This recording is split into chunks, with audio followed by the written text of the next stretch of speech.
A beautiful afternoon for baseball here at White House Field in Harwich. Ethan Eibe alongside Kyle Marchak for the Gatemen Baseball Network pregame show here on Cape League TV. A rainout against the Falmouth Commodores a couple of days ago, but the Gatemen looking to get back on track, losing 2 in a row for the first time in this young season. Kyle, they have to just not let it stack up on them. Yeah, well, first of all, it's a welcome sign, right, that they are looking to avoid 3 in a row for the first time, that they had lost 2 in a row for the first time. It's kind of like getting the monkey off the back, right? Every other time it was just 1 at a time. And with that, I think, it can be a new issue depending on the game, especially on the road. It was really uncharacteristic to see a couple days ago in Katuitt that it was the errors. 3 in the game, 2 in the same inning that gave up a 3 spot. So of the 4 runs that the Kettleers scored, 2 were unearned. And a couple of timely hits as well would be nice to see today as well. So it'll be Darren Horn on the mound today for the Gatemen, making his Wareham debut. Coastal Carolina product. Pitched last year with Hyannis, total of 9 games and 20 innings. Pitching coach Eric Lux is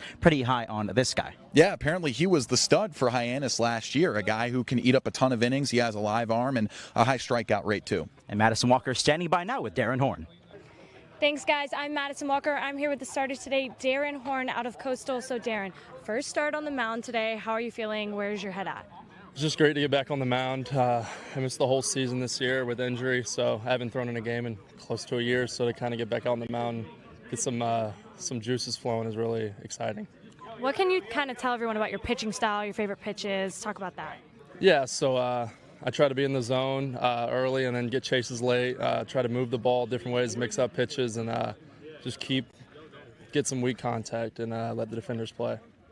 So how are you planning on kind of having the success this year that you had in Hyannis last year? Yeah, just kind of going back to the basics, throwing strikes, making them put the ball in play, don't get free runners on, and put myself in situations to give up runs. So just attacking the zone early and often. And just let the rest do what it needs to be done.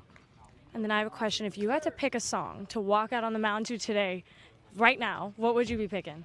I'm going to have to go with my walkout song from sophomore year. It's called All the Money by Ghana and Metro Boomin. Okay, somebody better put that on while this man goes out on the mound. Thank you so much, Darren. Back to you guys. Great stuff there from Madison and Darren. Horn will be looking to reestablish himself after missing all of this past spring season due to injury. He'll be matching up against Ryan DeSanto, a left-hander out of St. Joseph's, who's been Harwich's ace this year. 10 innings total. He's given up only 1 earned run. Overall, Kyle, this is going to be a tough team for Wareham to bounce back against. Yeah, .70 ERA from DeSanto. He's clearly one of the best pitchers, if not the ace of this staff, for a team that's definitely one of the best pitching staffs in the league. They're above average in both categories, so a well-rounded squad that's been consistent all year. They've spread their runs throughout the season. They really don't have any weak points. Gatemen did get the dub against Harwich over at Spillane Field back on June 26th. That was a 7-3 victory. We'll see how the tables will turn here at White House Field. Coming up at 6:30 first pitch here on the Gatemen Baseball Network. Myself, Ethan Eibe, Kyle Marchak, and Madison Walker have your call.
A beautiful afternoon for baseball here on the Cape. We're at White House Field in Harwich, Massachusetts tonight on this presentation of the Gatemen Baseball Network on Cape League TV. Ethan Eibe with you alongside Kyle Marchak and our sideline reporter Madison Walker. Our producers tonight, Allison DeWitt and Joseph Henry. A beautiful afternoon here at Harwich as the Gatemen look to get back on track. They are still the best in the West at 9-4, now tied for the top record in the division. They'll look to get back on track after a couple of losses, consecutive losses for the first time in this young season.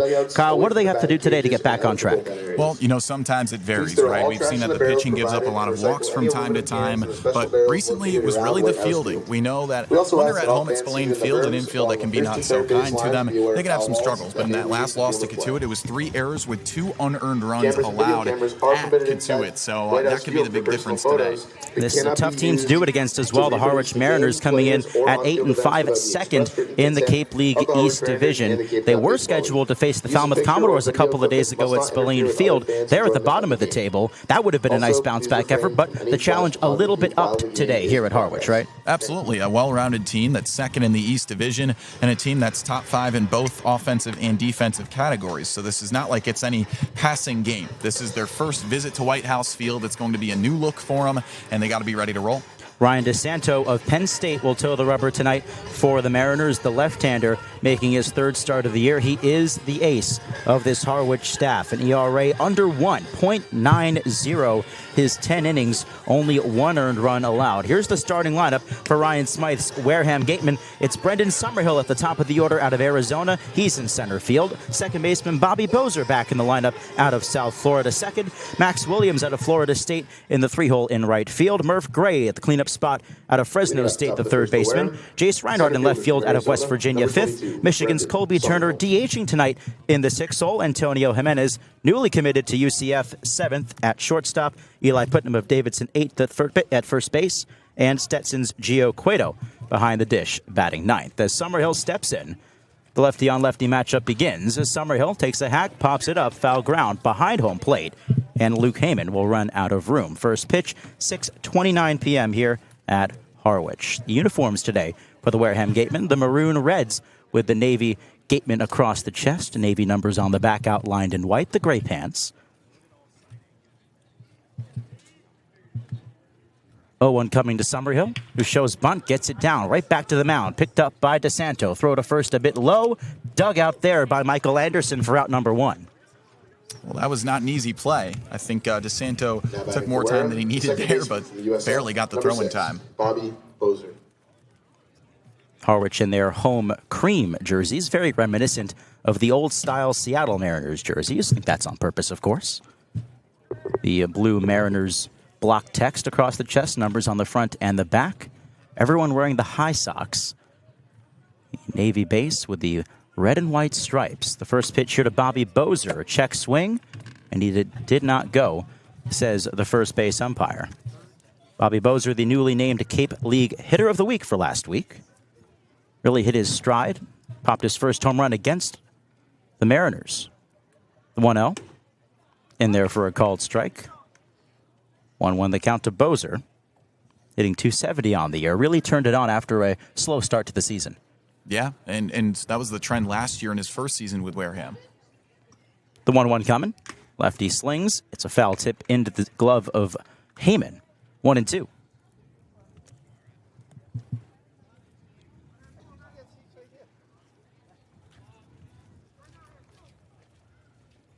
DeSanto peers in for the sign, comes set, ball and glove, chest high.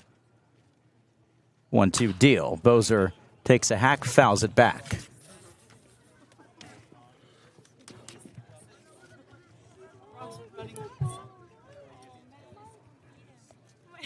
Sun shining down here at White House Field, 75 degrees and clear skies at first pitch. The 1-2 on the way. Slider misses down low, ankle high. 2-2 to Bozer, just underway. Bases clear and 1 away in the top of the first.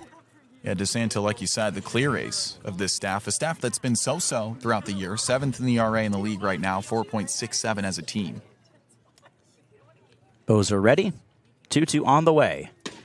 Misses inside. Nice fastball there. Just missed a spot. And now a full count to Bobby. Max Williams waits on deck.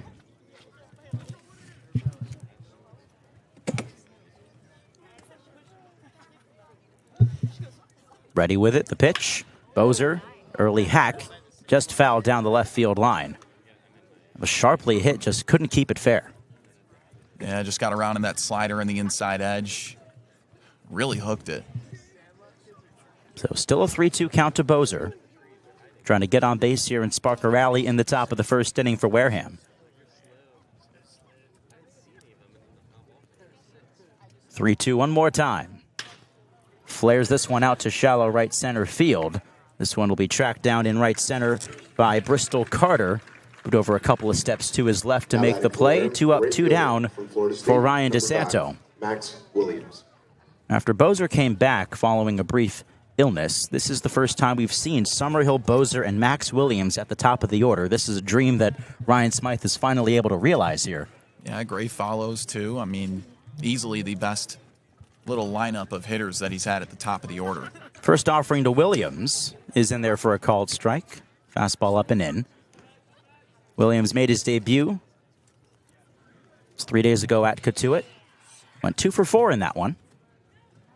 Crouching batting stance in the left-handed box. The 0-1 ripped in the air, right center field. Going back on this one, Scannell at the wall. That ball is gone. Max Williams goes deep. His first home run in the Cape Cod League, and the Gatemen are off to the races in Harwich. It's 1-0. Man, he scorched that one. Just turned around in a fastball right in the wheelhouse. And that's kind of that first hitter that DeSanto has met that can really just rip that thing. Sat back on that fastball and just grooved it. Williams touches home and heads back to the dugout. Gatemen grab an early lead here in the top of the first. Bases clear and 2 gone now for Murph Gray out of Fresno State. Just a whole lot of backspin on that ball. Talked a lot about backspin because that's what Mike Mobbs, the hitting coach, preaches. First offering of this plate appearance to Gray, in there for a strike. What is the actual Mobbism for the backspin? Do you remember? He's a big acronym guy, so he said LDs to BS. And I was like, what does BS have to do with anything? And he said, no, it's line drives to backspin. That's right. 0-1. Gray reaches for one out of the zone. It's 0-2. Williams slugged 11 home runs this season for Florida State. He's got his first here in the Cape Cod League. 0-2 to Gray. Gets a piece, fouls it back off the top of the fence behind home plate. Entire home plate area covered in shade that extends to the third base side of the mound. The rest of the infield and outfield illuminated by the soon-to-be setting sun. 0-2 on the way. Tapper towards short, charging in for this one, Weingartner. Gathers and throws to first in time for out number 3. But the Gatemen strike first, courtesy of Max Williams. His first home run in the Cape Cod League. The Florida State outfielder makes it 1-0 Gatemen. Going to the bottom of the first from White House Field in Harwich, here on the Gatemen Baseball Network, powered by Cape League TV. Whatever your technology needs are, Secure One can help. Learn more at SecureOne.com. SecureWON.com. The Wareham-based AD Makepeace Company, founded in 1854, is North America's largest cranberry grower, the largest private property owner in eastern Massachusetts, and a recognized leader in environmentally responsible real estate development and stewardship. For 170 years, AD Makepeace Company has supported community events and organizations like your Wareham Gatemen. Visit admakepeace.com to learn more. Attention baseball fans, are you ready to hit a financial home run? PCT Federal Credit Union is here tonight to make your dreams of home ownership and driving off in that new car a reality. Their unbeatable low rates on mortgage and auto loans are a win for everybody.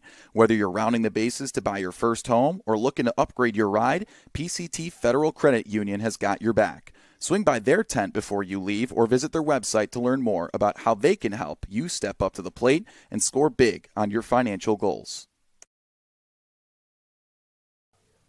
The AD Makepeace Company also owns and operates Reed Custom Soils, the area's leading manufacturer of custom soils, including CU structural soil and Rooflight certified green roof media. Reed Custom Soil is also a manufacturer and distributor of baseball infield mix and conditioners. To learn more, visit www.reedcustomsoils.com. Back here at White House Field in Harwich, it's a 1-0 Gatemen lead heading to the bottom of the first. On the mound for the Wareham Gatemen tonight, it is Darren Horn out of Coastal Carolina making his Gatemen debut. He starts with Ryan Weingartner, and Horn misses down and in for ball one. The lineup for the Mariners, Weingartner leading off out of Penn State, the shortstop. Bristol Carter in center field, then Henry Godbout, the DH third, as the 1-0 comes home. Swing and a miss, 1-1. It's Michael Anderson out of Arkansas now at first base. He's the cleanup man. Luke Heyman and Cade Curlin, the Florida boys, 5 and 6, catcher and second base. Ryan Black, the third baseman out of Georgia, 7th, as the 1-1 misses in. 2 balls and a strike. Tommy Barth out of East Tennessee State, 8th in left field. Matt Scannell, the right fielder out of Wake Forest, rounding out the order for Harwich. Darren Horn, not a stranger to the Cape Cod League, pitched last year for Hyannis, the 2-1. At the knees, he gets the call, even at 2-2. Missed the entire 2024 college season due to injury, but did have his fair share of time with the Harbor Hawks last year, Kyle. Yeah, he was their ace. And again, with mentioning that injury, all he knows right now is the K. 2-2. Swung on, lifted in the air down the left field line. Going after it, Jace Reinhardt now into foul ground. Reinhardt slides, and he did not make the catch. Came up just short.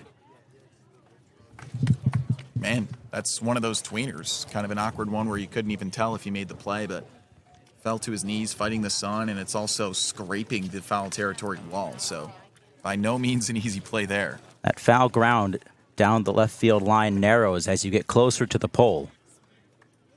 A whole lot of backstop space here. Anything gets by the catcher, likely an extra 90 feet for whoever's on base. 2-2 the count to the leadoff man, Ryan Weingartner, the shortstop. Pitch chopped foul up the third baseline. We'll do it again. So Horn looking to reestablish himself here in the Cape League as he heads to Coastal Carolina. He was with them this year, just wasn't able to get in any action.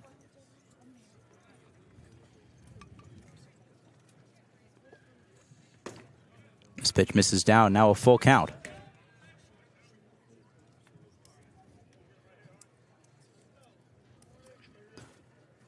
Horn originally from South Carolina.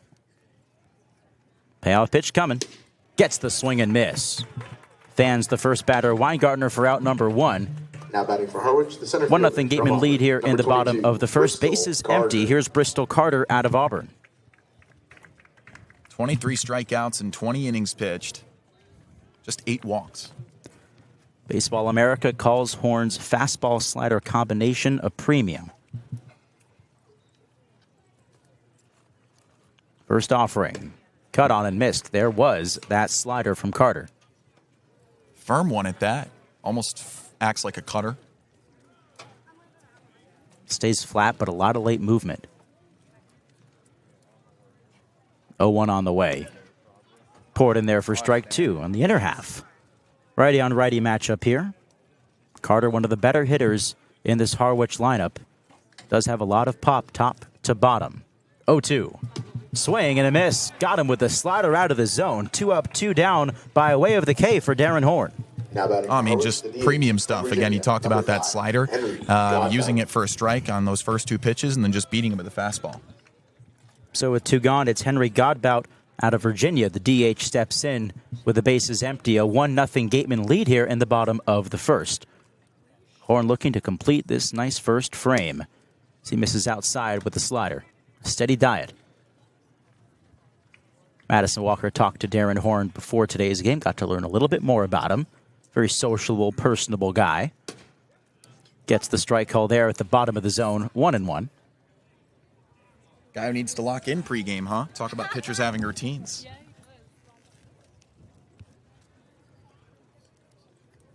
Righty versus righty. Here's the 1-1. Slider got the check swing. No doubt about it. He went around. Godbout down 1-2. That routine's working right now. He's getting some whiffs. Horn set. Ball and glove waist high. He deals. Ball driven in the air. Left field. Going back. Jace Reinhardt still back to the track. He reaches up and makes the catch on the move. A 1-2-3 inning in his Gateman debut. Darren Horn is through the first. We go top of 2 here at White House Field in Harwich. The score, Wareham 1, Harwich 0 on the Gatemen Baseball Network, powered by Cape League TV. Jesse Simmons. And I'm Brendan Summerhill. And this is Catching Up with the Gatemen. All right, so Brendan, junior, Arizona. From Chicago, though. Tell me a little about that. You said we talked about you grew up not far from Wrigley Field. What was that like growing up? Yeah, a mile away from Wrigley. It was special. When the Cubs won in 2016, I really realized how cool it was to be a Cubs fan. Right. The entire north side of the city was partying for like, a week straight. I was in 7th grade. School got canceled the next day. We all got to go to the parade. It was super fun. It's easy to say that. Did that grow your love for baseball early on, and being able to be a part of that and so close to an MLB team? Absolutely. You know, it's hard not to want to get into baseball, right? It's just, there's something about baseball that there's nothing else like it. Right. Was there an MLB player that you... 108 years, you don't win a World Series. Right. And then they win it, and everyone goes crazy. It was fun. It was super cool. Was there an MLB player that you emulated your swing? You know, you play outfield. We talked about Ellie De La Cruz. You emulate that. Was there a different player growing up that you wanted to be like? I always like to watch YouTube videos like Ken Griffey Jr. He's probably my favorite hitter to ever watch. I wouldn't necessarily say I emulated my swing off his, but...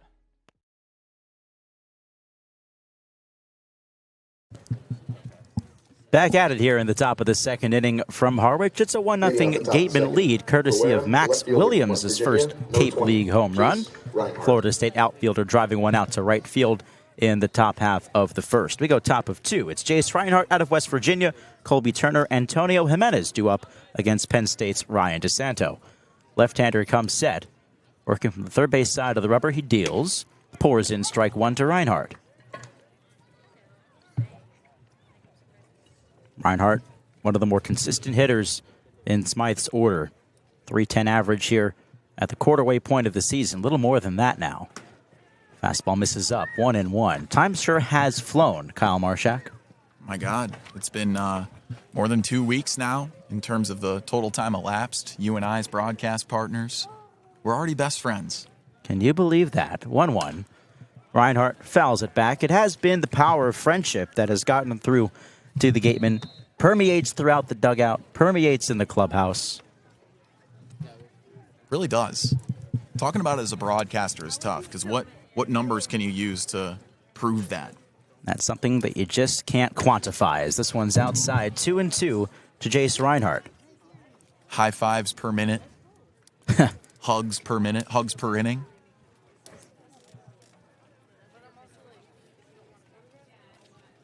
Try all you want, Kyle. There is no way to do it. DeSanto takes a second to get the signs. Now back on the rubber. 2-ball, 2-strike count. Here it is. It's down in the dirt. Full count to Reinhardt. Shade now covering majority of the pitcher's mound, as well as the home plate area. A ray of sunshine cuts in between. Payoff pitch. Down and in, ball 4. Reinhardt flips the bat. He'll head down to first base. Leadoff man aboard for the Gatemen in the top of the second. Now batting for Wareham, the DH from Michigan, number 12. This is a team that likes to walk. Fourth in the league with 60 as a squad, make it 61. Colby Turner digs in here with a man on first. Nobody out here in the top half of the second. It's a 1-0 Gatemen lead.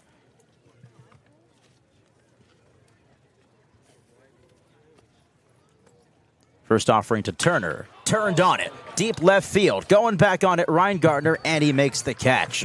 Over the shoulder grab for out number 1. Turner smoked that ball, but it hung up just enough for Weingartner as Reinhardt retreats to first base. Man, these boys are seeing the ball right now. I'm not sure if it's, just DeSanto coming back down to earth, if the guys are just firing with quick hands today, but there have been a couple of pitches that they've really gotten a hold of now. DeSanto's first 2 starts were terrific. Against YD on the 17th of June, 4 2/3 of shutout baseball. Struck out 3, only 3 hits allowed. As Antonio Jimenez stands in, the newest UCF Knight. Takes ball 1 down. The second start was the 24th against the Anglers. 5 1/3 innings of 1-run ball.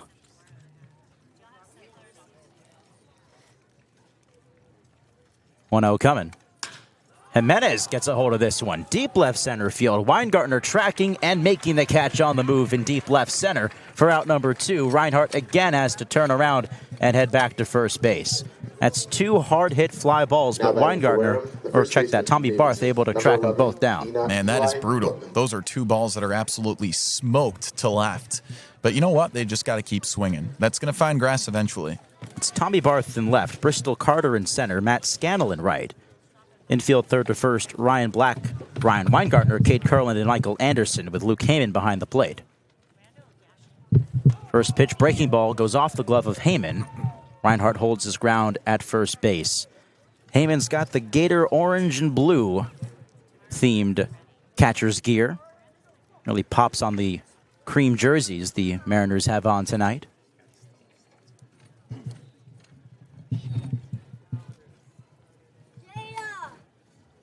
This is Eli Putnam at the plate, the 1-0. Gets a piece, fouls it back. Putnam out of Davidson. 2 homers on the year, one of only 2 Gatemen with multiple home runs, but it shows you just how much pop top to bottom is in this order. Runner on first with 2 outs here in the top of the second. 1-0 Gatemen. 1-1 to Putnam.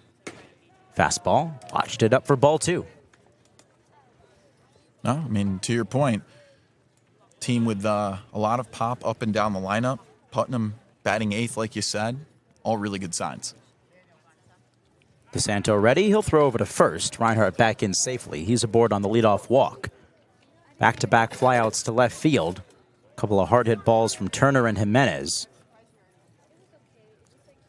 Gateman struck first in the first inning. Max Williams homering to right.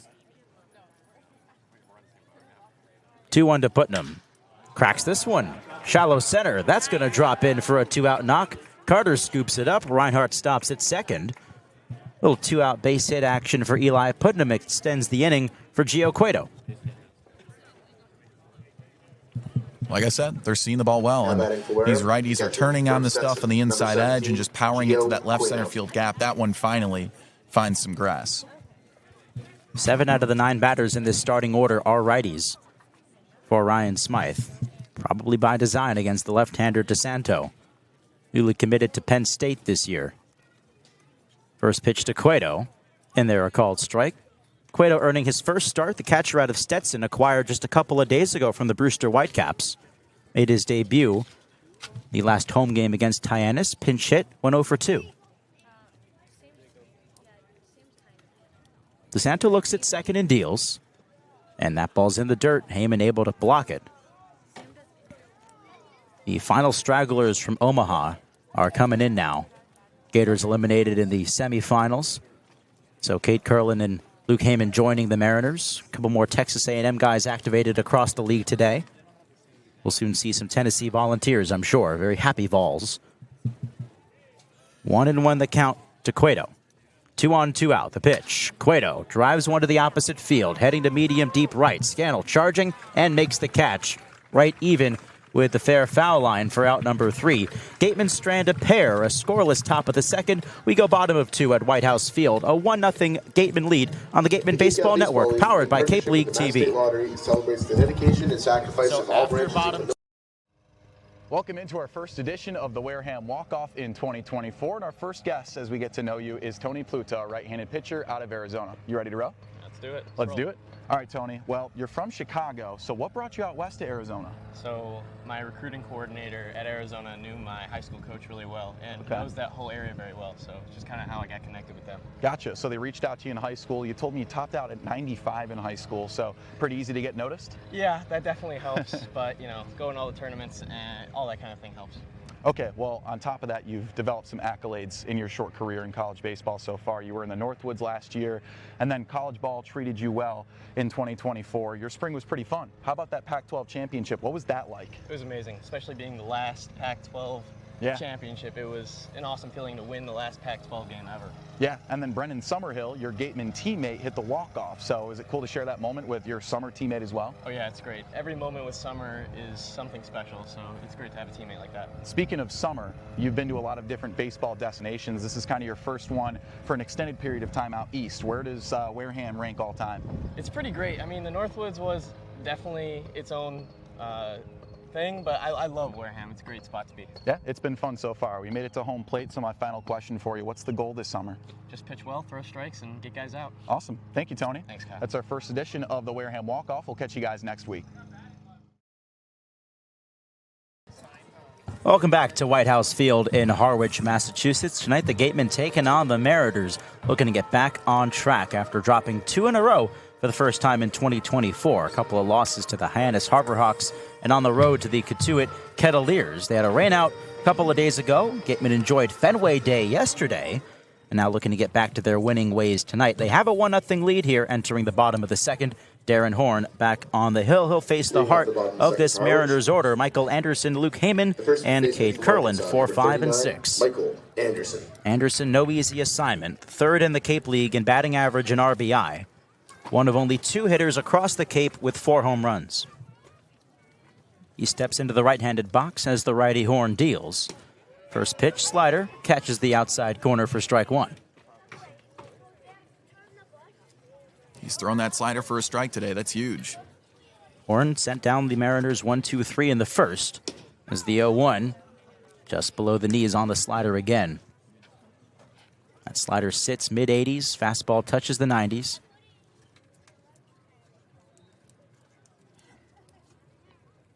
One offering on the way. 3 sliders in a row. This one catches the zone. It's 1-2.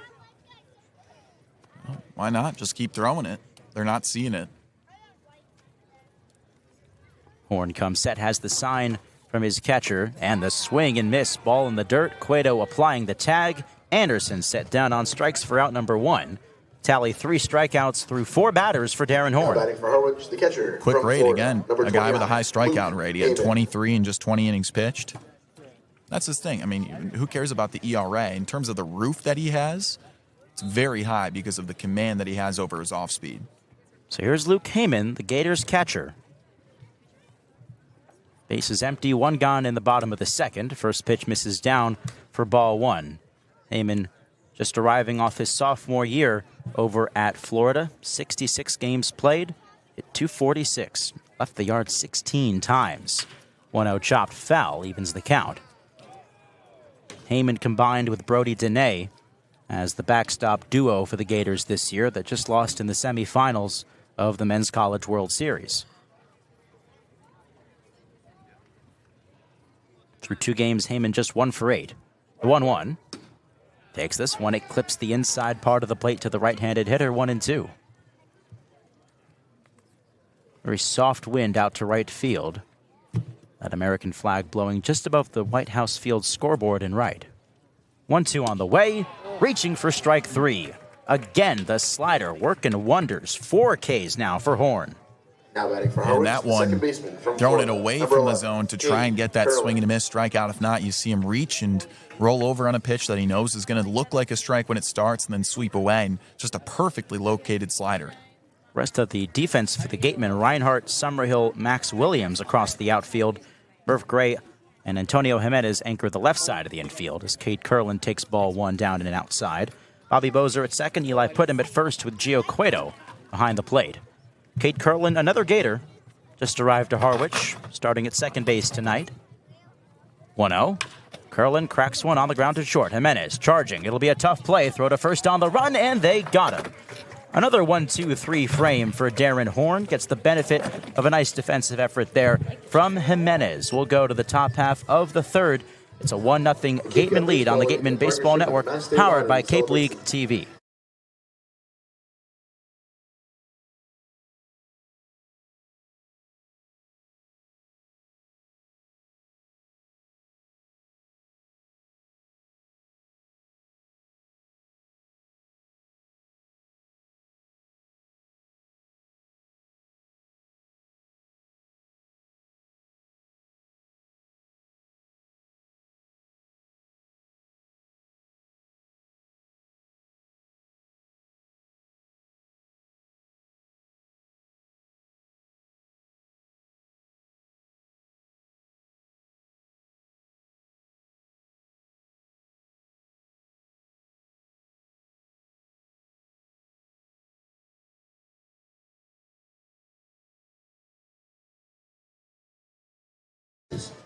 Back here on the Gatemen Baseball Network, we go to the top half of the third inning, but before we get started, it's time for another edition of Gatemen Grubs here at White House Field, where we try foods from all Cape Cod League ballparks. Today, we have clam chowder, classic New England dish here.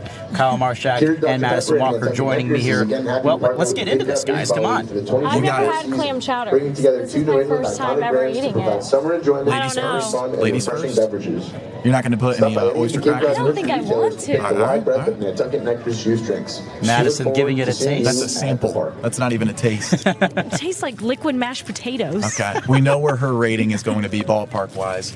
Oh, you're putting it on it. Oh, yeah. He's got the crackers now. Oh, I think that might have ruined it. No, that's what you have to Are do, you Madison. mixing it? What's going on here? All right, Kyle, dig in.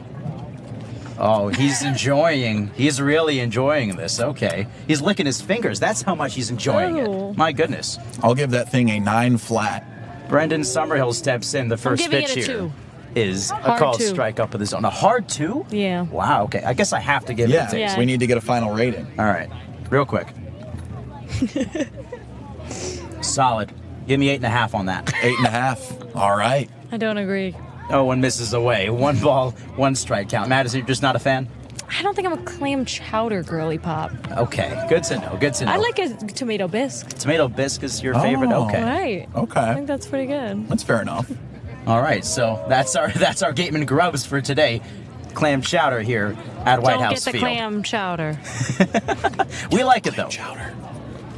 All right, back to business. It's a 1-0 Gatemen lead here in the top of the third inning. It's back to the top of the order for Brendan Summerhill out of Arizona, the center fielder, with a 1-2 count. I didn't want to feel like, God, that was too. I might have more of that clam chowder. Misses outside, 2 balls and 2 strikes. Yeah, I mean, we've got a whole cup of clam chowder here that's barely been touched. I mean, y'all should have a taste, too, looking at our producers. Yeah, let them do the eating while we're on air, I suppose. We're a little bit preoccupied, I would say. Yeah, we have some stuff to take care of. But we always make the Gatemen Grubs segment work. The 2-2. Summerhill chops it foul, first base side, out of play. Summerhill bounced out to the pitcher his first time up. Gatemen had the lone run of the game in the top of the first. Max Williams leaving the yard for the first time this season out of Florida State. He's due up third in this inning. DeSanto deals on 2-2. Summerhill pops it foul ground, out of play down the left side. It's been a solid start today for Darren Horn, 6 up, 6 down in his Gateman debut.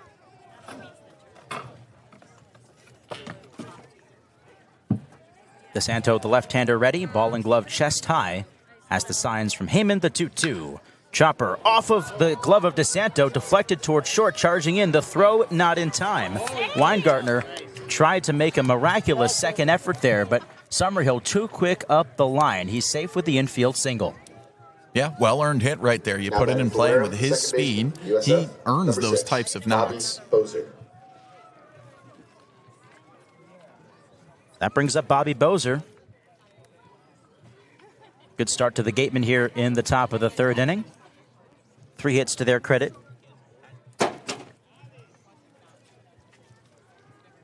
DeSanto looking at first base. Summerhill has a decent lead, and he'll be chased back with a pickoff throw. Summerhill is up the ante with the Gatemen base running game, leading the team now with 4 steals. Team that was last in the league in that department just about a week ago is climbing the ranks a little bit here. First pitch to Bozer shows bunt. It's a fastball up.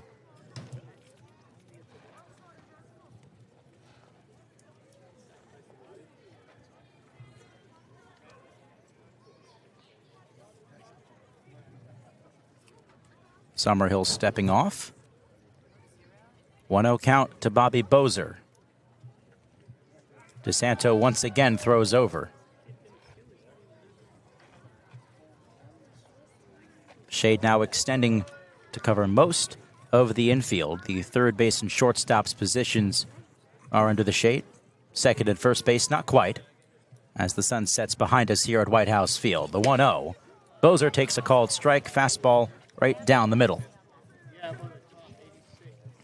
Yeah, I just don't think that's his swing right there. That thing kind of at the letters. Bozer, a very selective hitter. When he gets a hold of one, it can go a long way. Summerhill off of first again, and he'll draw the throw once again.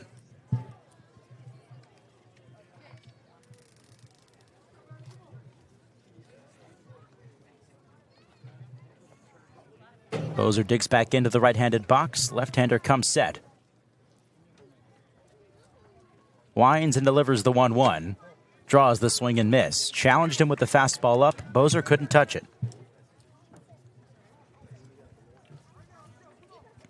Bozer has a really compact swing.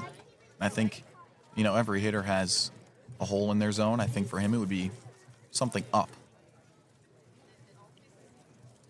Both batter and pitcher ready again. The 1-2. Bozer fouls it back. Went right back to the top of the zone there, but Bozer got a piece. Did hit his first home run of the year against these Mariners back on June 26th at Spillane. It was a 400-foot bomb to right center field. Grandstands filled here all the way around at White House Field. And beyond the grandstands, lawn chairs down the left and right field lines. Plenty of green space to sit and enjoy the ball game. 1-2. Bozer chasing for strike 3. 4 straight fastballs up, and Bozer finally sent down.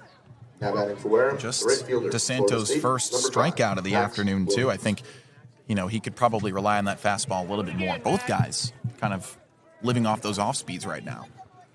Max Williams up to the plate for a follow-up act. Tough to beat. Homering for the first time this season in his first trip to the plate. First pitch to him. Got him off foot there with the breaking ball for strike 1. A very awkward swing and miss there. I mean, DeSanto took a ton off of that slider, I think, very intentionally. Williams just watched 4 straight fastballs to Bozer in the on-deck circle. He might have gone up there expecting it. 0-1, runner goes. Williams swings, skies a fly ball, towering left side. It'll stay on the infield. The shortstop Weingartner hauls it in, throw back to first, and Summerhill is out. He didn't get back in time. Summerhill was unaware of where the ball was and didn't get back to first base.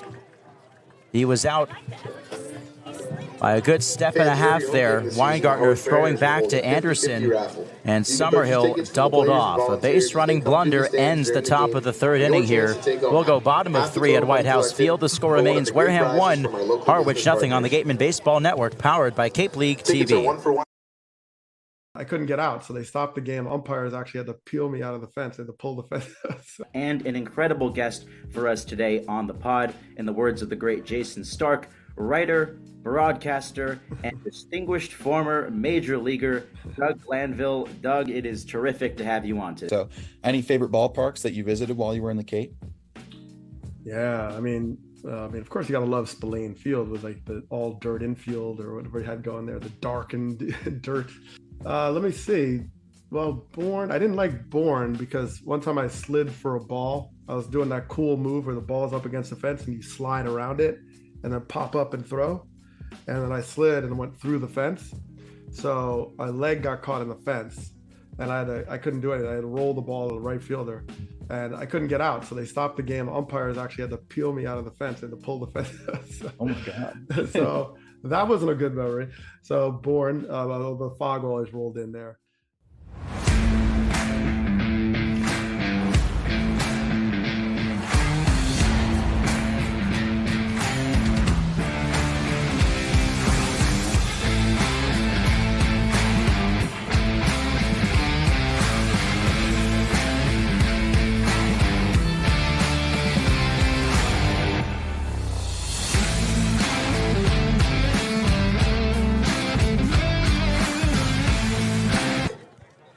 We return to White House Field for the bottom half of the third inning. 1-0 Gatemen lead. Darren Horn back on the hill. He has sent down all 6 Mariners batters tonight. 6 up, 6 down. Faces the 7-hole hitter Ryan Black out of Georgia and misses for ball 1. The 1 run for the Gatemen, a Max Williams solo shot in the top of the first inning. 3 hits today for the Gatemen. Horn's fastball slider combo has been working as he grooves one down, but a swing and miss, 1-1 the count. Black, Tommy Barth, Matt Scandal due up for Harwich. Grandstands packed to the brim here at White House Field. A terrific showing tonight. 1-1, right back up the middle. He rifles a single to center. Making the turn Black. He'll retreat to first base. First knock and base runner of the ball game for the Mariners. From East Tennessee State, number 15. Yeah, finally Tommy saw something he Barth. liked.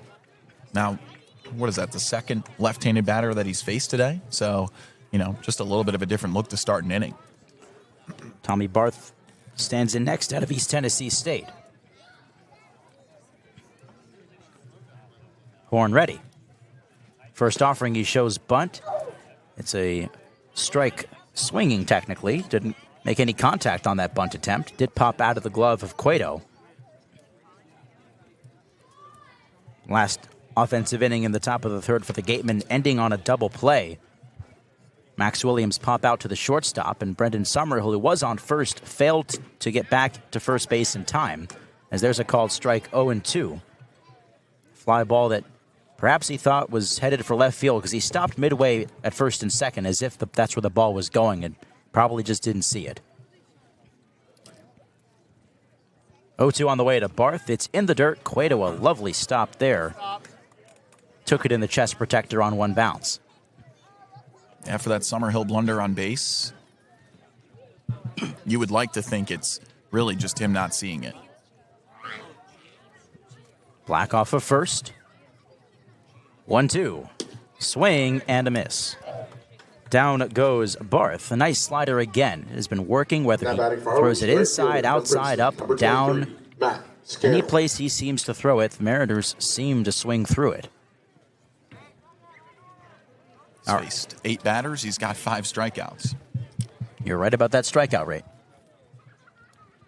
Here's Matt Scannell batting from the left side against the righty. 9-hole hitter for the Mariners as this one's outside 1-0. The nickname for the Mariners, they shorten it up to apostrophe Ners. And I don't know how I feel about that. Just doesn't roll off the tongue. The Ners. Yeah, I don't know. I'm not buying it. The 1-0 misses outside. Like, the Seattle Mariners don't even do that. So I don't know why they're trying to make that a thing. Like, if we did that to the Gatemen, it would just be the men. We could try it. Maybe it'll stick, but I doubt it. I don't know. Just saying the men. Popped up. This one headed on the infield behind the mound. Bozer, calling off Jimenez, makes the catch. A few steps into the infield grass for out number 2. Black stays at first base, of course. Back to the top of the order for Ryan Weingartner. Horn looking for his 3rd shutout inning here in his first start of the season for the Gatemen. Or the men. This is a team full of the men. The men that currently stand atop the Cape League West Division. Tied with Katuitt with the best record in that division. A throw over to first. Not in time. Best record in the entire league belongs to the Yarmouth Dennis Red Sox. They're 10-3 entering play.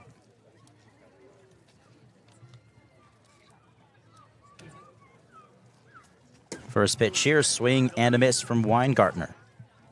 A slider down. Yeah, to righties, he's just pouring that breaking ball in there. Horn has the sign from Cueto with a 1-0. Foul back to the screen. Quickly 0-2. Runner at first, 2 gone here in the bottom of the third. A 1-0 Gateman lead here from Harwich. The poor ball boy. I mean, he's got to run like a quarter mile just to get these foul balls behind home plate. It is an expansive backstop. Throw over to first again. Ryan Black safe once more. Definitely more backstop territory than we've seen at any ballpark in the Cape so far. Oh, yeah. Not even close. Runner on first takes his lead. The 0-2. Slider misses down and outside. You could put an entire bullpen behind home plate. You actually could. We'll see if that comes to pass in any ball that gets by catchers today. 1-2, another pickoff play. Runner safe. It's 400 feet to dead center field here at White House Field. 330 down the lines.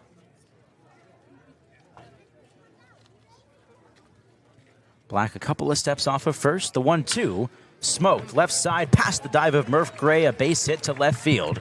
Up to second goes Black. He takes a big turn, but he'll hold up there. 2-out knock for the leadoff man, Ryan Weingartner. Number 22. 2 on and 2 out now for Bristol Carter. Another righty who he struck out back in the first inning, so we'll see if he uses that slider. He's been pitching backwards to a lot of the righties today. Carter out of Auburn, hitting .323 here through the first quarter of games in the Cape Cod League season. Good chance here with the Mariners down a run, a 1-0 lead in the bottom of the third. There's a called strike at the knees from Horn. 2 on and 2 out. It's Weingartner at first, Ryan Black at second.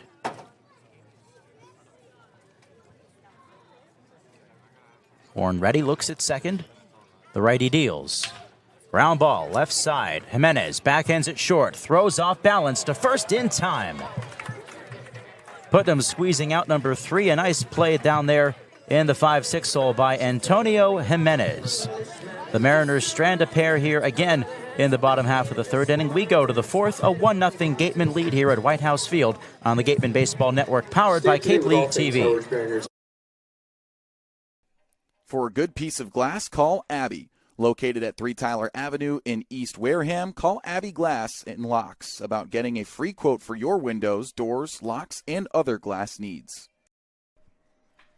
Mastria Auto Group. Whether you need sales, parts, or service, call Mastria Auto Group for all your Kia, Cadillac, Mazda, VW, Subaru, and Nissan needs. Mastria delivers. www.mastria.com. Legacy Insurance has been servicing Wareham and the surrounding area since 1980. Call Legacy Insurance for all your insurance needs at 508-295-1315. Legacy Insurance, your hometown agency. Looking to buy or sell real estate in the South Shore, South Coast, or Cape Cod area? Joanne Stevenson has been selling Massachusetts since 2000. Specializing in residential real estate, she is a part of the #1 Berkshire Hathaway Robert Paul team. Whether you are looking for your first home, vacation home, or relocating, call Joanne Stevenson, your local Wareham agent, for all your real estate needs. A proud sponsor of the Wareham Gatemen.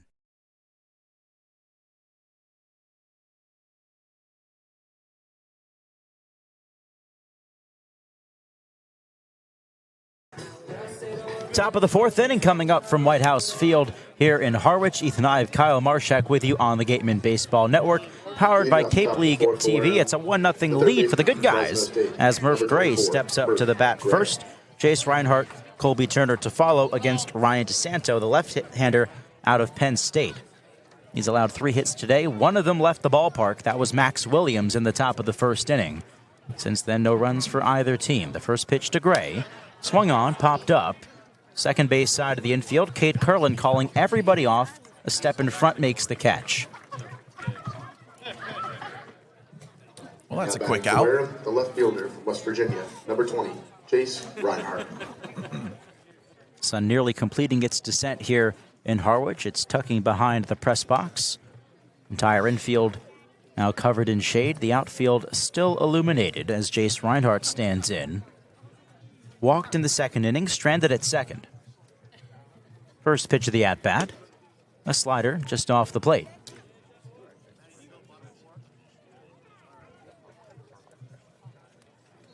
Reinhardt, a guy that Smythe has plugged into multiple spots in this batting order. Usually find him in the top, but today in the middle. As this one misses down, a fastball makes it 2-0. It's the strength of this lineup, just how malleable it is. You can put different guys in different spots. You see Jimenez batting 7th today, the guy you typically see in the first 4 slots at some point. 2-0. And a called strike at the knees, 2-1. That's just the strength of Smythe's recruiting. It's paying dividends early on. That's been the huge difference. I mean, last year he kind of picked up a team that he only half recruited, and that made for a really weird roster of different skill sets that didn't play well. 2-1 pitch. High fastball gets the way of a miss from Reinhardt, even at 2-2. And he's recruited so well that Eli Putnam's hitting 8th today. That's right. Putnam, a guy who could profile easily as a cleanup man, and we'll see him later on in this inning if the Gatemen get a couple of runners on. 2-2 coming. Breaking ball, yanked towards third on a slow roller for Black. Throws off balance to first. The stretch from Anderson, they got him. Nice 5-3 put out. Good effort at both ends defensively for the Mariners. 2 up, 2 down here in the fourth. I mean, that's just a solid defensive effort. How about Black to charge that ball and give himself an angle where he knew he could find that throw, and then for Anderson to get that pick? No time to set his feet. He had to throw across his body, and Anderson, a nice stretch down there at first base to secure the out. Bases clear here in the top of the fourth with 2 out for Colby Turner, who shows bunt, takes a called strike up in the zone. 1-0 Gatemen here in the fourth. Antonio Jimenez on deck if this inning should continue. DeSanto deals and gets the swing and miss from Turner. 0-2 the count to the Michigan outfielder. Turner batting from the right side, steps back in. Awaits the 0-2. Chases high for strike 3. It was a fastball. Turner's eyes lit up, and he came up empty. A 1-2-3 top of the fourth inning for Ryan DeSanto sends us bottom of 4. 3, 4, and 5 do it for the Mariners when we come back. A 1-0 Gatemen lead on the Gatemen Baseball Network, powered by Cape League TV.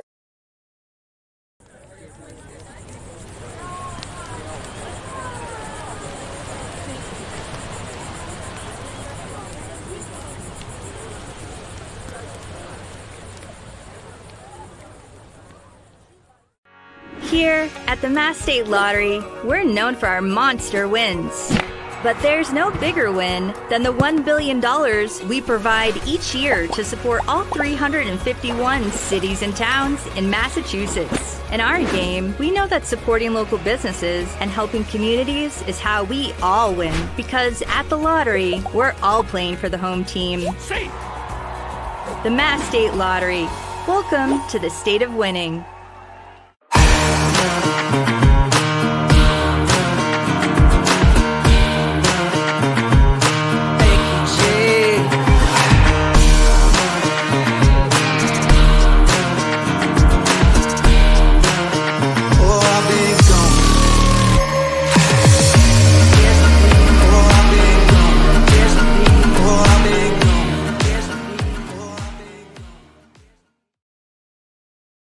When you need to be seen for a minor illness or injury, Cape Cod Healthcare Urgent Care is here for you with high-quality, full-service walk-in care. ER expertise meets urgent care convenience at our 6 urgent care centers, which are staffed by board-certified ER providers and located Cape-wide from Falmouth to Orleans. Cape Cod Healthcare Urgent Care is open daily and offers a cost-saving option for...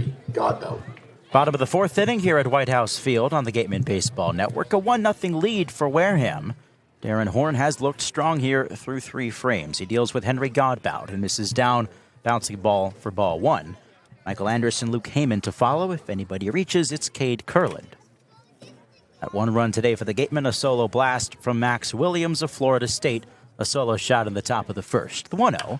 Breaking ball lifted high in the air, down the left field line. Jace Reinhardt charging, going out there at Jimenez. The shortstop reaches over and makes the catch. In no man's land in shallow left field down the line, Jimenez showing off his range to run that ball down for out number 1. Man, that ball landed in the middle of nowhere like Gainesville, Florida, and the shortstop still tracked it down. Oh, man. Gainesville catching strays here on the network tonight. That's fine. Michael Anderson in the dish. I mean, it practically is in some respects, north central Florida. I'm no foreigner to middle of nowhere, though. Don't worry. First pitch from Horn here. A called strike at the knees. I consider Gainesville to be a big small town. That's what I meant to say. Whole lot of land. Very concentrated around the school, of course, as Anderson swings and misses 0-2. But overall, it's got that small town feel as you expand outward. Yeah. That's a college town for you, right? Hopefully I'll see you there someday. Well, you know what? We've been negotiating that. In the dirt, 1-2 now to Anderson. We will make it happen. You know, Ole Miss comes to town for a football game. Our photographer, Kyler Armstrong, is going to be there. And one way or another, we're going to arrange for your travel, Kyle. You got to see the swamp for yourself. On a Saturday night, ooh, baby. 1-2 in the dirt. Where it just means more. It just means more. The Southeastern Conference, baby. 2 balls, 2 strikes to Michael Anderson. Bases empty in the bottom of the fourth. A 1-0 Gatemen lead. Horn ready. Has the sign from Cueto. The pitch. Ground ball up the middle. Off of Horn's glove. Deflects towards second. Bozer picks it up. Throws to first. They get the out there. Nice play from Bozer to recover 1-4-3. That's how you score it. 2 down. Catcher from Florida, number 29. Wow, heads up play. You've got Bozer turning to his right, trying to back up that grounder that then deflects to his left, reshifts, charge, collects, and then throws across his body to make the play. Not easy. Way to recover for Bozer. He bails out Horn there, who tried to field his position, just went off the tip of his glove. 2 gone for Luke Heyman, speaking of Gainesville, and the Gators shall appear as a swing and a miss. 0-1.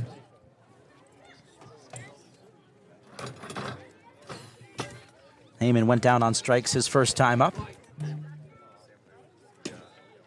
This one misses down. 1 ball, 1 strike. Darren Horn has been terrific. 2 hits allowed. Both were in the 3rd inning. He ended up stranding the pair. Working with a 1-0 lead here. Bases clear and 2 gone. 1-1 to Heyman. Gets him to cut and miss at the slider. 1-2. I'm also in that picture, so I need to be no. This is like the worst photo ever. Horn peers in for the sign from Cueto. Right-hander ready. Sets and fires. Line drive. Going towards second. Bozer reaches out. Can't make the play. It ends up in shallow center field. 2-out knock for Luke Heyman. A soft liner finds the outfield grass. Now batting for Harwich. Bozer just unable to cut that one down, but a great effort from him. I love that effort. Ranging to his right, dives for it. Caught a little piece of it, just couldn't reach it. I mean, a ball that's dying quickly, too. Extends the inning for Heyman's Gators teammate, Cade Kurland. 0-for-1 bounced out to short his last time up. Kurland steps into the right-handed box. The righty Horn delivers. And a 2-seam fastball inside for ball 1. Fastball anywhere from 88 to 92 today on the radar gun. Very handy on the White House Field scoreboard. 1-0. Kurland gets a piece, fouls it at the plate. Kurland just a couple of games for the Mariners, 2 for 8 entering play. Coming off a solid season as a sophomore at Florida. Very unassuming power hitter.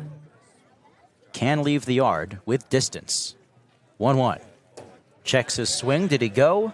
No, says the first base umpire, Jim Fonseca. He joins Jeff Merzell behind the plate and Matthew Newman down at third base, your crew today. Kurland, a guy with terrific tendencies to the opposite field. 2-1 coming. Swing and a miss. Fastball knee high. He couldn't make contact. 2-2. Runner at first with 2 down. That's Heyman.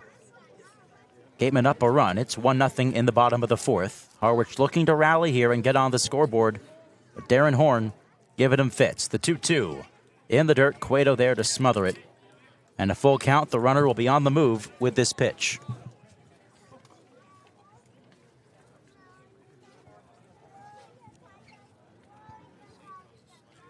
Putnam holding on Heyman at first base as he steps off. Runner goes, the payoff. Slider down, ball 4. A nice at-bat there from Cade Kurland. Terrific discipline. He ends up at first base. And once again, 2 on, 2 out for the Mariners. Well, he made the adjustment quickly. He was seeing that slider the whole way in this second at-bat. First and second, 2 down for Ryan Black. Perhaps the only place you'll see Georgia Bulldogs and Florida Gators team up is right here in the Cape Cod Baseball League. Black out of Georgia at the plate with a couple of Gators on base. First offering. This is outside from Horn. That rivalry is real, Kyle. They do not like each other, but they can put those differences aside here. Is it strong in baseball, too? Oh, yeah. Any sport, especially, football, that's, of course, the number 1. But it shows itself in baseball as well. 1-0. Black takes a strike up in the zone, even at 1-1. Black in the left-handed box against the righty on the hill. Horn looking to shut down the Mariners here in the 4th. Wareham hanging on to a 1-0 lead, tying run in scoring position. 1-1. A soft ground ball towards second. Bozer charging, sets his feet, throw to first, got him by a step. Black out number 3. Darren Horn is through 4 shutout innings here at Harwich, a 1-0 lead. here for the Gatemen. And now we'll set it down to Madison Walker. Thanks, Ethan. I got to say, so far, this is our first time seeing Horn on the mound, right? It's been great from what I can tell. We didn't really get to see much of him, or honestly know that much, hearing from him coming from Coastal. But I did know that he played in Hyannis, which you guys mentioned briefly, and he actually had a very similar time in Hyannis than in this outing that he's having right now. I mean, he's already at, 5 strikeouts. His sinker's hitting 89, sweeper hitting 81. Things are really working for him. He must have good luck at the Cape or something, because I got to talk to him before the game. I asked him how he was going to bring that same success from Hyannis over to Wareham. He said he really just wants to stay healthy and get reps. He was talking about how he was injured during the season and he didn't get the time that he wanted. He's here to pitch, stay in the game, and pitch a lot. And I think we'll definitely be seeing a lot more of him this season, especially after this outing so far. What do you boys think? Well, thank you, Madison. Yeah, Horn, a guy who's looking to reestablish himself here in the Cape League after missing his entire season over at Coastal Carolina due to injury. And yeah, Madison said it. Those pitches have been working for him here. The sinker, the sweeper, that slider as well has been terrific, and it's really showing off, Kyle. Yeah, I mean, she had a good point, right? After a little bit of a break throughout the spring, just bringing over that momentum to a scenery that he's already familiar with in the Cape, just a new uniform now. So, yeah, I hope that what she's saying will come to fruition, too, that he sticks around for the rest of the season, huh? And no doubt about it that Eric Luxus, the pitching coach here for the Gatemen, who was the pitching coach over at Hyannis in 2023, was the driving factor to bring him here to the other side of the bridge. So far, it's been working out for Wareham. As we go to the top of the 5th inning, Antonio Jimenez will lead things off for the Gatemen. Eli Putnam, Gio Cueto to follow the bottom third of the order for Wareham. They lead it 1-0 here. That one run coming courtesy of Max Williams out of Florida State. He blasted a solo shot to right field. Little wall scraper there, but got the job done for a 1-0 Gatemen lead as Jimenez steps up to the plate. Off the top of the 5th for Wareham. It's been a couple of days since the Gatemen took the field. They had a rainout against Falmouth at home a couple days ago, and yesterday was perhaps the best day of the season. Everyone looks forward to Fenway Day. The entire league makes the trip over to Fenway Park, and they take their at-bats, BPIO, in front of scouts, in front of a terrific ballpark as Jimenez takes upstairs ball 1 from Ryan DeSanto. Yesterday was just a whole lot of fun, Kyle. Oh, man, I mean, Fenway Park, that's all you got to say, right? The charm of it, but obviously an opportunity, too. 1-0 Jimenez.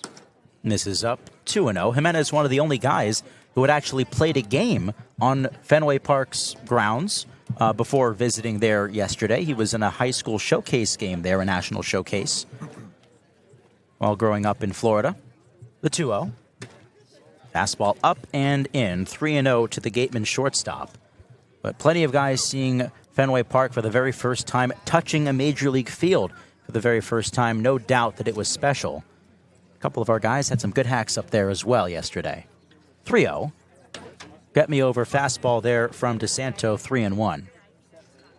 I'll tell you one thing we learned. The Monster's called the Monster for a reason. Yep. It is not easy to get stuff up there. Did not see too many hitters yesterday, and we saw just about everybody from the Cape League take some hacks. As this one down and in, ball 4. Jimenez draws the walk, second of the game for DeSanto. Not many guys are able to put them on or over the Monster. And it really puts things in perspective when we're seeing guys in the major leagues leaving Fenway Park regularly and launching balls not just through the Monster, but over it.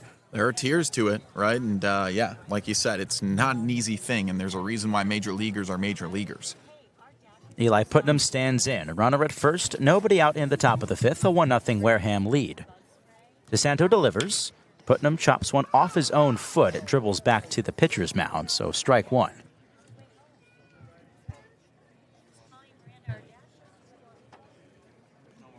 Our creative team was in full effect yesterday as well, so expect a nice video package coming on for our Fenway Day. It'll soon be available on YouTube and anywhere else you can find Gatemen Baseball. Already some great content on the Instagram. They brought out the drone, nice drone shots. Oh, yeah. Our creative team really went all out yesterday as Putnam takes ball 1 low and in. Kyler Armstrong was telling me yesterday that the reason he was able to get that drone out there is because he finally took this online test where you have to qualify for flying a drone above 400 feet. How about that? Yeah. You're going to need 400 feet to get a good view. 1-1 to Putnam. He puts a charge into this one, out to left center field. Bristol Carter tracking at the wall, runs it down. Jimenez trotting back to first base. Allowed out number 1 here in the top of the 5th Now inning. batting for Wareham, the catcher from Stetson. A lot of number loud outs 17, today. Gio Cueto. We were with Kyler a couple of weeks ago when he was practicing with the drone. I believe Ryan Smythe actually loaned him a drone. Yeah. And he was practicing that outside the intern house, just flying it around, getting some terrific shots of the sunset and the sunrise, preparing for flying it high above Fenway Field or Fenway Park. As this one fouled back from Gio Cueto for strike 1. 1 out runner at first. 1-0 Gatemen in the top of the 5th. Ryan DeSanto has tossed 64 pitches. Cueto, the 9-hole hitting catcher, out of Stetson. 0-1. Breaking ball misses out. Heyman looks the runner back to first. Brendan Summerhill waits on deck.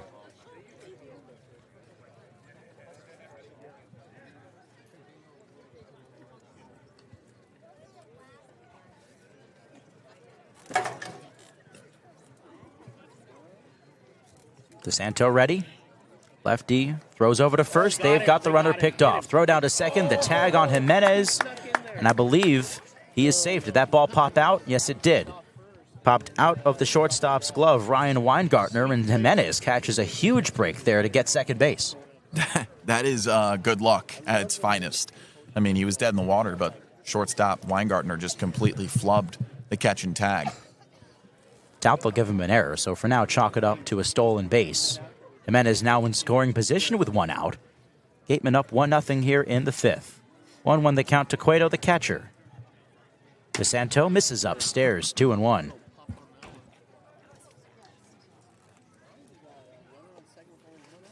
Majority of the playing surface now engulfed in shade.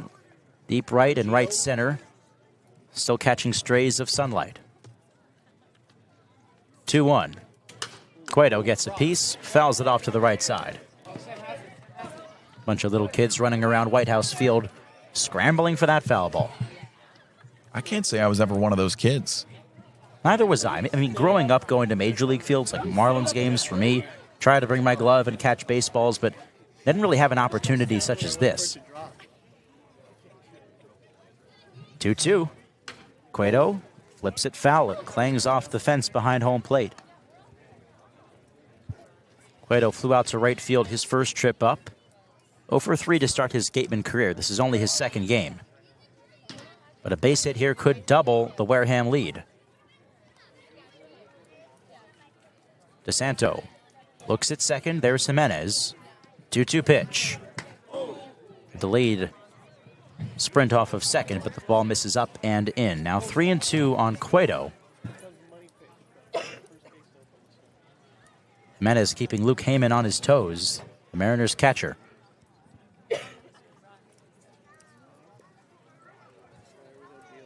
Cueto battling up there, digs back into the right-handed box. The payoff. At the knees, it's ball 4. Close to take that one, but he did, and he earns the walk. First and second, 1 gone for Brendan Summerhill. Yeah, I bet we could see a visit from Now batting for either Wareham, Steve Englert center or fielder from Arizona, number one of the 22, pitching coaches Brendan soon. Summerhill. So here's Summerhill.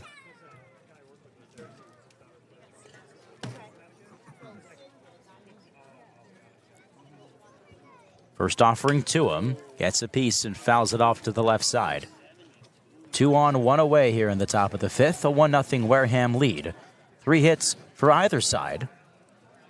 But Darren Horn has diced up the Mariners tonight and kept them off the scoreboard. Ryan DeSanto, to his credit, has done well. The only mistake on his ledger, Max Williams lifting a solo shot to right field in the first. 0-1. Summerhill takes a called strike, a nice slider up in the zone. The Arizona outfielder down 0-2. Bobby Bozer waiting in the wings. It's Jimenez at second, Cueto at first. DeSanto on 0-2. Fastball misses way off the plate. Summerhill 1 for 2, singled in the third inning, doubled off on a pop fly on the infield to end that frame. He also bounced out to the pitcher. Stands tall in the left-handed box. DeSanto ready. He rolls. And a ball outside. Nice stop by Heyman. Took a little bit off that one. Tried to get the chase. Yeah, DeSanto continues to try and change speeds, see what he can do, especially to Summerhill as a lefty. Both runners take their leads here. Anything to the outfield could likely score Jimenez. Lefty on lefty. 2-2 coming. Anderson, check that. Summerhill pops it up. Third base side, foul ground. Heyman going over into a slide. Can't make the play. And Heyman collides with the screen right in front of the Mariners' third base dugout. Luckily, he looks to be okay. Whole lot of effort out of the Gators catcher. They have scraped up the elbow a little bit. Yeah, I see a little bit coming out of that left elbow, but he's a gamer. Yeah, he'll be fine. Catchers, if anyone on the ball field, are going to be the toughest ones, that's for sure.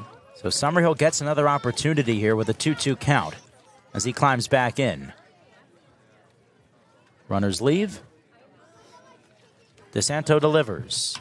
And again, a pop fly. Third base side. Heyman gives it a look. It's out of play. Summerhill just a bit underneath those off-speed offerings. He's not been able to square anything up in this at-bat. Yeah, out in front and just kind of flaring him foul.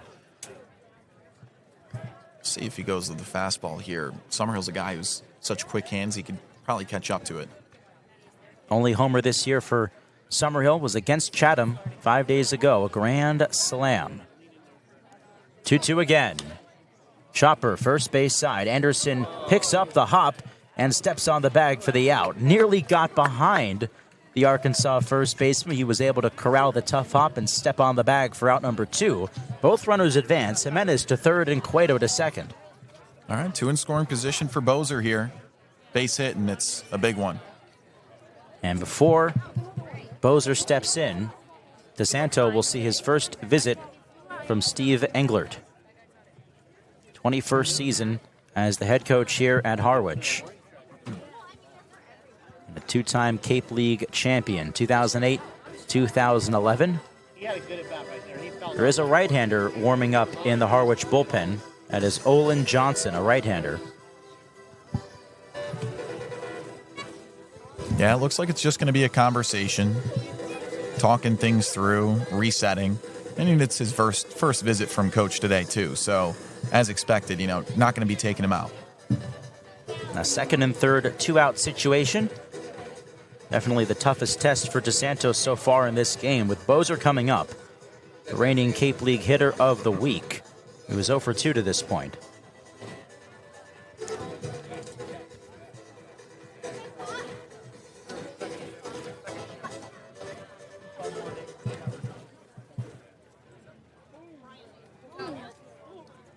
Visit comes to an end. Englert heads back to his third base dugout. Bobby Bozer. As Bozer steps in, now in the portal out of South Florida. Digs into the right-handed box. The lefty Ryan DeSanto out of Penn State ready. The first offering. At the knees, he gets the called strike. Bozer thought it was outside. Saw him grunt to himself a little bit there. Antonio Jimenez at third base. It's Gio Cueto at second. The 0-1. In the dirt. Heyman there to stop it. 1-0 Gatemen lead. Max Williams' homer has stood the test of time through 4 innings and change. One swing of the bat from Bozer could add on. 1-1 on the way. Fastball zips in there at the knees, 1-2. He's just changing speeds. He's keeping these guys off balance. Minus that one mistake to Williams, DeSanto has been electric. The Harwich ace only allowed 1 earned run entering play through 10 innings. The 1-2 to Bozer. Fastball misses out. Good eye from the Gateman second baseman.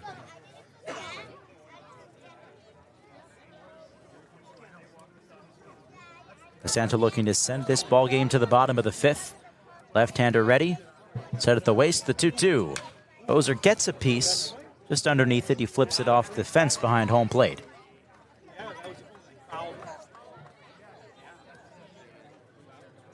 Bozer a fly out to center field, a strikeout swinging 0 for 2 tonight.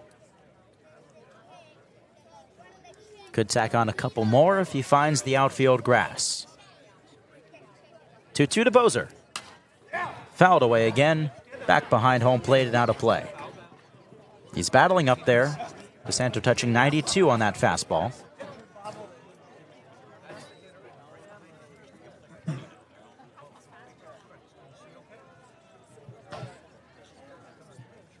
DeSanto comes set. 2-2 once more. Bozer chases, he strikes out swinging. Gatemen leave a pair on, Jimenez and Cueto at second and third. We're set to go to the bottom of the fifth here at White House Field. A 1-0 Gatemen lead. Max Williams, his solo home run so far, the only run scored in this ballgame. Bottom five we go here at White House Field in Harwich on the Gatemen Baseball Network, powered by Cape League TV. Whatever your technology needs are, Secure One can help. Learn more at SecureOne.com. SecureWON.com. The Wareham-based AD Makepeace Company, founded in 1854, is North America's largest cranberry grower, the largest private property owner in eastern Massachusetts, and a recognized leader in environmentally responsible real estate development and stewardship. For 170 years, AD Makepeace Company has supported community events and organizations like your Wareham Gatemen. Visit admakepeace.com to learn more. Attention baseball fans, are you ready to hit a financial home run? PCT Federal Credit Union is here tonight to make your dreams of home ownership and driving off in that new car a reality. Their unbeatable low rates on mortgage and auto loans are a win for everybody. Whether you're rounding the bases to buy your first home or looking to upgrade your ride, PCT Federal Credit Union has got your back. Swing by their tent before you leave or visit their website to learn more about how they can help you step up to the plate and score big on your financial goals. The AD Makepeace Company also owns and operates Reed Custom Soils, the area's leading manufacturer of custom soils, including CU structural soil and Rooflight certified green roof media. Reed Custom Soil is also a manufacturer and distributor of baseball infield mix and conditioners. To learn more, visit www.reedcustomsoils.com.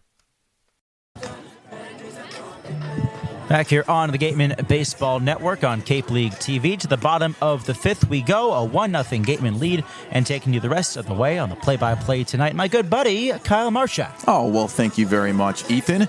As Darren Horn's day is done in his debut in the Cape League. Well, he looked pretty good so far, Ethan. It's 4 scoreless innings out of him as the Gatemen lead it 1-0 here in their first visit to Harwich at White House Field. It was that one solo shot from the one and only Max Williams out of Florida State. That was his first at-bat of the day, so that remains one of just 3 hits for the Gatemen. They lead it 1-0. Heath Andrews to take over, and this young man, a freshman out of NC State, had to battle in his first appearance. That was 3 days ago before a rainout took away that Falmouth game for the Gatemen. So Andrews makes his second appearance. He threw 2 scoreless against Scituate a couple days ago. The Gatemen searching for their first win in the past 3 games, so another welcome sign there as well. He'll face 8-9-1 Tommy Barth. Due up, he's 0 for 1 with a strikeout. It was an encouraging debut outing for Andrews. Looked like he'd been there before facing a Scituate lineup that was definitely hitting hard throughout that game, but he shut him down in the 7th and 8th innings back at Lowell Park. Tall righty out of NC State kicks and deals the first pitch to the right-handed bat. Barth swings under a fastball, strike 1. How about this outing from Darren Horn? 4 innings, only allowed 3 hits, struck out 5 batters. Sinker, slider, sweeper was working for him today, my goodness. A 1 deal and a heater inside at the belt. 1 ball, 1 strike. Well, continuing that strikeout trend, Heath Andrews definitely has that capability. Not too far attached from a ridiculous high school career. The 1-1, a fastball swung on and rocked to the right side on a roller. Putnam flips to first, and covering there is Andrews, a little PFP for out number 1. That's a tough play. You've got Putnam moving to his right, and Andrews has to catch that ball while navigating his way to first base, and he made that look easy there. So there's 1 away. Bottom of the 5th here at White House Field. Now it's the lefty Matt Scannell. At the bottom of the order, he's 0 for 1, flew out to second base back in the third. 3 hits apiece on this side, so a pitcher's duel going on in Harwich. From the full, the righty curls and unfurls. Fastball at the letters, framed for a strike. How about this? 103 strikeouts in 42 innings as a senior in high school from Heath Andrews. Is that even possible? Well, I mean, you're basically striking out everybody at that point. Yeah, mathematically, it's barely possible. How much contact did he even give up in high school? My goodness. Pitch is outside 1-1. He turns and deals the pitch. Slider called strike. James River High School, native of Fincastle, Virginia. Number 6 ranked right-handed pitcher out of Virginia. How is he the 6th ranked right-handed pitcher out of Virginia? 1-2 with 1 away, bottom 5. Kicks and deals. Slider just misses the inside edge. 2-2 count. 1-0 Gatemen score. Committed to NC State as a sophomore at high school and really liked the vibe there, even though he was recruiting through COVID. Wasn't able to get into the locker room or facilities, but still felt a strong connection to the Wolfpack. A 2-2 changeup down low. It's a full count to the second batter he faces. Just his second appearance in the Cape. You ever been to Raleigh? Not yet. Great area. Full count offer with 1 away. Swinging a chopper to the right side. It 3 hops into the chest of the ranging second baseman Bozer. Sidearm throw. The first is in time. Pair of ground outs to get things rolling for the tall righty Andrews. That is his calling card. Yeah, he can strike some guys out, but he's definitely a ground ball pitcher. That's how you know his stuff is working. Ryan Weingartner. Yeah, ground balls have become his MO as he's faced better batters. In his first season with NC State, 6 strikeouts in 9 1/3. So not quite the same rate he had as a senior in high school. He got 4 ground ball outs in the 6 batters he faced at Catuit in his debut. Here's the righty at the top of the order, Ryan Weingartner. And that first pitch is a slider front door for a strike. Weingartner, 1 for 2, a strikeout and a single back in the third. Lights turning on at White House Field. The fastball swung on and popped to the right side, trailing down towards the chalk. Reaching up and making the catch is Putnam. 3 putouts. They sit down in order, and the Gatemen maintain a 1-0 lead as we send it to the top of the 6th on the Gatemen Baseball Network, powered by Cape League TV. Jesse Simmons. And I'm Brendan Summerhill. And this is Catching Up with the Gatemen. All right, so Brendan, junior, Arizona.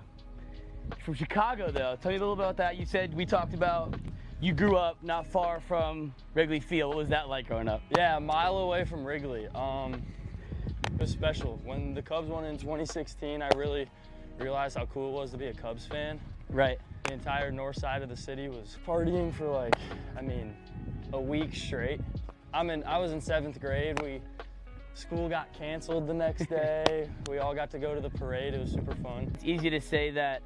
Did that grow your love for baseball early on, and being able to be a part of that and so close to an MLB team? Absolutely. You know, it's hard not to want to get into baseball, right? It's just, there's something about baseball that there's nothing else like it. Right. Was there an MLB player that you... 108 years, you don't win a World Series. Right. And then they win it, and everyone goes crazy. It was fun. It was super cool. Was there an MLB player that you emulated your swing? You know, you play outfield. We talked about Ellie De La Cruz. You emulate that. Was there a different player growing up that you wanted to be like? I always like to watch YouTube videos of Ken Griffey Jr. He's probably my favorite hitter to ever watch. I wouldn't necessarily say I emulated my swing off his, but...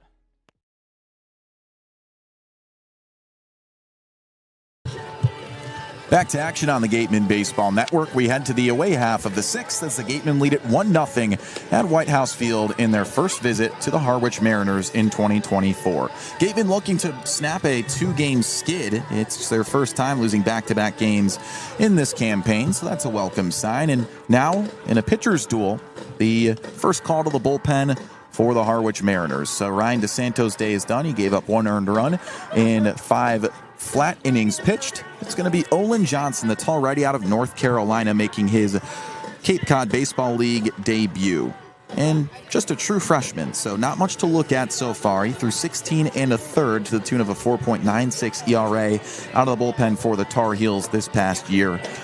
He'll have to pitch pretty well to shut down this lineup. Yeah, and I'll give Ryan DeSanto his credit. The Penn State left-hander, aside from the first inning mistake to Max Williams, the guy coming up here now, he pitched a great ball game. Just 3 hits allowed, worked out of a couple of jams as well. Leading off the top of the 6th for Wareham. So Max Williams out of Florida State, the lefty with the only run to his credit in this ball game. It was a solo shot in the second pitch he saw back in the first. And really the only wrinkle that we've seen out of DeSanto's day. But now they hand it off to Olin Johnson. Kid is barely 19 years old. 19 in a couple of months. Twirls a fastball upstairs, and the first pitch is cut on and missed. 0-1. That's the thing about this league. You just see kids who play way above their age. 0-1 deal, kicks and fires. Slider kisses the inside edge, 0-2 to the lefty. It is slightly terrifying that the majority of these athletes we watch who are, superhuman beings compared to us are probably a year or two younger than us at times. 0-2. Lets it rip. It's a swing and a crack of the bat out to right center. Shallow, and waving off everyone is Curlin, the second baseman, who makes the snag. 1 away. Now batting for Wareham. 3 hits on each side. 1 error today, too. That's to Harwich. Of no difference to this game. Murph Gray, couple of putouts. He's 0 for 2, steps up to the dish. Fresno State bat that started early in this season as a guy who led multiple offensive categories. First pitch, and a slider misses upstairs. Guy who's got a penchant for the clutch situations as well. A lot of 2-out knocks and RBI for him. Still tied for the lead on this team in hits as a fastball is just outside. 2 balls, no strikes. Tied with Jace Reinhardt in that category. I believe he had an 8-game hitting streak to open up the season. That is true. We've seen a string of different hitting streaks, including Bobby Bozer, who had 5 in a row up until the 2 consecutive losses. Swing and a miss over the 2-0 changeup down low. It's 2-1.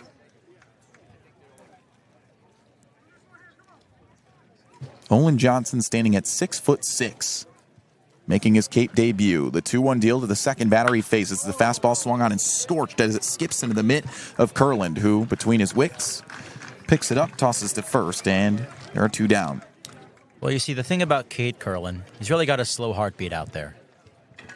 So Kevin O'Sullivan likes to say, the Gators head coach. From West Virginia, number 20, Jace Reinhardt. And here's Jace Reinhardt, who's a part of a different trend for this team that we've seen early in the season. It's kids making transfers. When you step up to a stage like this, Ethan, pretty easy to get seen by other colleges. First pitch to the West Virginia Mountaineer. It's a slider that just meets the inside corner. 0-1. Yeah, Reinhardt announced his commitment to West Virginia about a week ago, maybe a little bit more than that. And Antonio Jimenez going to UCF as of a couple of days ago. 0-1 curveball just plunked into the dirt. 1 ball and 1 strike. And on deck is Colby Turner, who's going to Michigan. Started at San Diego State. So that's what happens in the era of the transfer portal. A whole lot of movement now. And that kind of aligns with the trend, too, of NIL deals. The 1-1, a fastball cut on and missed, 1-2. With 2 away, top of the 6th, 1-0. Gatemen do lead it, looking to add on here. So it just feels like a more liberated environment for college athletes. From the full, Johnson sets, kicks, and deals. It's a curveball swung on and trickled foul to the right side. He barely got a piece of it. Throw in NIL into that equation, and the whole world is turned upside down these days.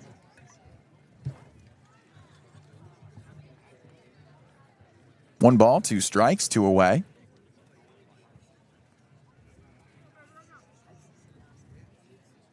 Johnson ready. Steps in the pitch. Spiked in the dirt. Ball 2.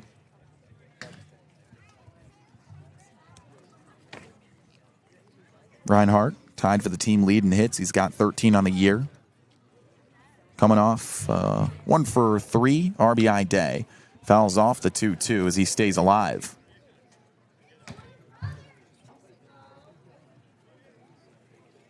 If Turner gets up, he lined out deep to left field in his first at-bat. Strikeout afterward. 2-2 deal. Curveball just outside. Full count.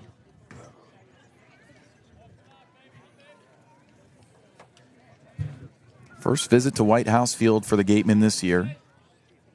Pristine, as it's now completely engulfed by shade. The lights are on. The 3-2 deals. Swinging a hard chopper over the head of the pitcher. Charging in the hole. Following from the side. The second baseman makes a nice play. Curlin snags it and fires it through for out number 3. 3 up, 3 down, and a trio of hard hit balls, but nothing doing for the Gatemen. They're down 1-0, or up 1-0, pardon me, as we head to the home half of the 6th on the Gatemen Baseball Network, powered by Cape League TV. Welcome into our first edition of the Wareham Walk-Off in 2024. And our first guest, as we get to know you, is Tony Pluta, a right-handed pitcher out of Arizona. You ready to roll? Let's do it. Let's do it. All right, Tony. Well, you're from Chicago, so what brought you out west to Arizona? So my recruiting coordinator at Arizona knew my high school coach really well and knows that whole area very well. So it's just kind of how I got connected with them. Gotcha. So they reached out to you in high school. You told me you topped out at 95 in high school, so pretty easy to get noticed? Yeah, that definitely helps. But, you know, going to all the tournaments and all that kind of thing helps. Okay, well, on top of that, you've developed some accolades in your short career in college baseball so far. You were in the Northwoods last year, and then college ball treated you well in 2024. Your spring was pretty fun. How about that Pac-12 championship? What was that like? It was amazing, especially being the last Pac-12 championship. It was an awesome feeling to win the last Pac-12 game ever. Yeah, and then Brennan Summerhill, your Gateman teammate, hit the walk-off. So is it cool to share that moment with your Summer teammate as well? Oh yeah, it's great. Every moment with Summer is something special, so it's great to have a teammate like that. Speaking of Summer, you've been to a lot of different baseball destinations. This is kind of your first one for an extended period of time out east. Where does Wareham rank all time? It's pretty great. I mean, the Northwoods was definitely its own thing, but I love Wareham. It's a great spot to be. Yeah, it's been fun so far. We made it to home plate, so my final question for you, what's the goal this summer? Just pitch well, throw strikes, and get guys out. Awesome. Thank you, Tony. Thanks, Kyle. That's our first edition of the Wareham Walk-Off. We'll catch you guys next week. Home half of the 6th from Harwich, Massachusetts, as the Gatemen pay their first visit to White House Field in 2024. Here's that subby out of the bullpen, second arm out of the arm barn for the Gatemen today. After a scoreless frame from Heath Andrews in his second appearance for the Gatemen, it's now Lucas Malstad, the righty, a sophomore or a junior at that, out of Clemson. And he's had a good first season in the Cape so far. 4 innings to the tune of a 2.25 ERA. What can he do to shut down this right-handed heavy lineup? Well, it's certainly a different look. A guy who throws from essentially a sidearm look off the mound. So it's something that hopefully will throw off the Mariners here. A group that has been persistent against first Darren Horn and then Heath Andrews. They've gotten a couple of runners on tonight, 3 hits. But they can just keep doing what they're doing. Mixing that off-speed stuff the way that they have. Keep these hitters off balance. Good guys do lead it. 1-0 advantage for the visiting Wareham Gatemen. It was a solo shot back in the first. Nothing doing since, and a 1-0 Gatemen lead. So Malstead takes over here as we hit the home half of the 6th at White House Field. First batter will face, it's the right-handed bat of Bristol Carter, batting second, 0 for 2 today. First pitch from Malstead as he touches the dirt on his delivery there. A fastball on the inside edge, 0-1. Just a couple earned runs for him through 4 innings. Pitched a nice outing against Katuitt a couple days ago. 0-1 deal on the way.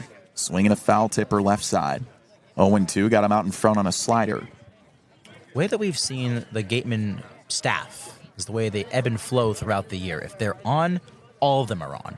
But the days that the pitching fails, it seems everyone can't find the zone. But today has been one of those better days. 0-2 on the way. And a foul tip.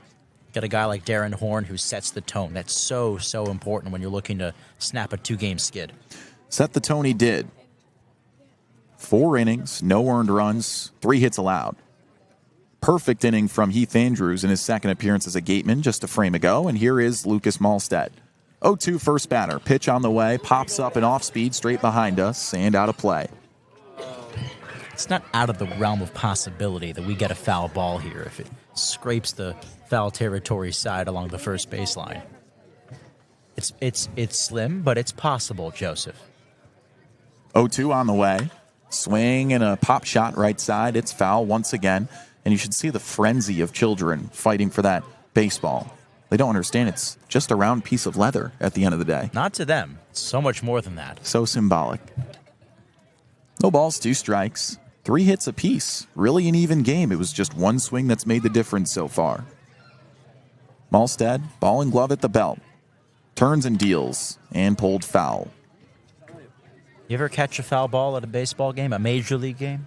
Not on the fly. You have caught a foul ball? But I have, popped up out of a pile of humanity with a ball once or twice. All right.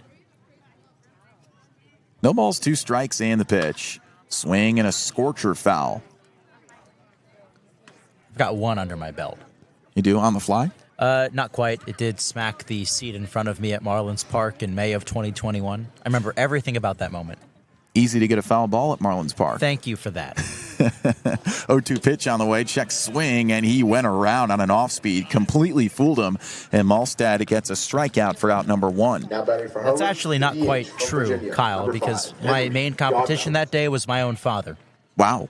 We were sitting at Marlins Park. It was a pretty empty section, I'll give you that, but Dominic Smith fouled one off of the row in front of us against Pablo Lopez, and we had a little tussle for it. You fought your father? I did. First pitch and a little sinker on the inside edge. A called strike to Henry Godbout, who's 0 for 2. Wow. I feel like that's kind of a touchy subject to be talking about on air. The fact that you fought your father for a baseball. Well, guess what? We emerged victorious anyways. 0-1 changeup just below the knees. 1 ball, 1 strike, 1 away, bottom 6. Godbout at the dish. I just remember the ball trickling along the pavement or the cement right in front of us, and he was reaching down, and I said, this is my moment. I'm grabbing this ball. 1-1. And that one fouled straight back. Cueto looking up and trying to find it. It's out of reach past the chain link fence. When it comes to competing against your father, there's one important thing that I always remind my father about. What's that? Father time is always undefeated. My come up is inevitable. Well, back to baseball. 1 ball and 2 strikes. Malstead's first inning of relief. And the delivery. Called strike 3. Fastball painted on the outside edge. Back-to-back strikeouts to start off the 6th.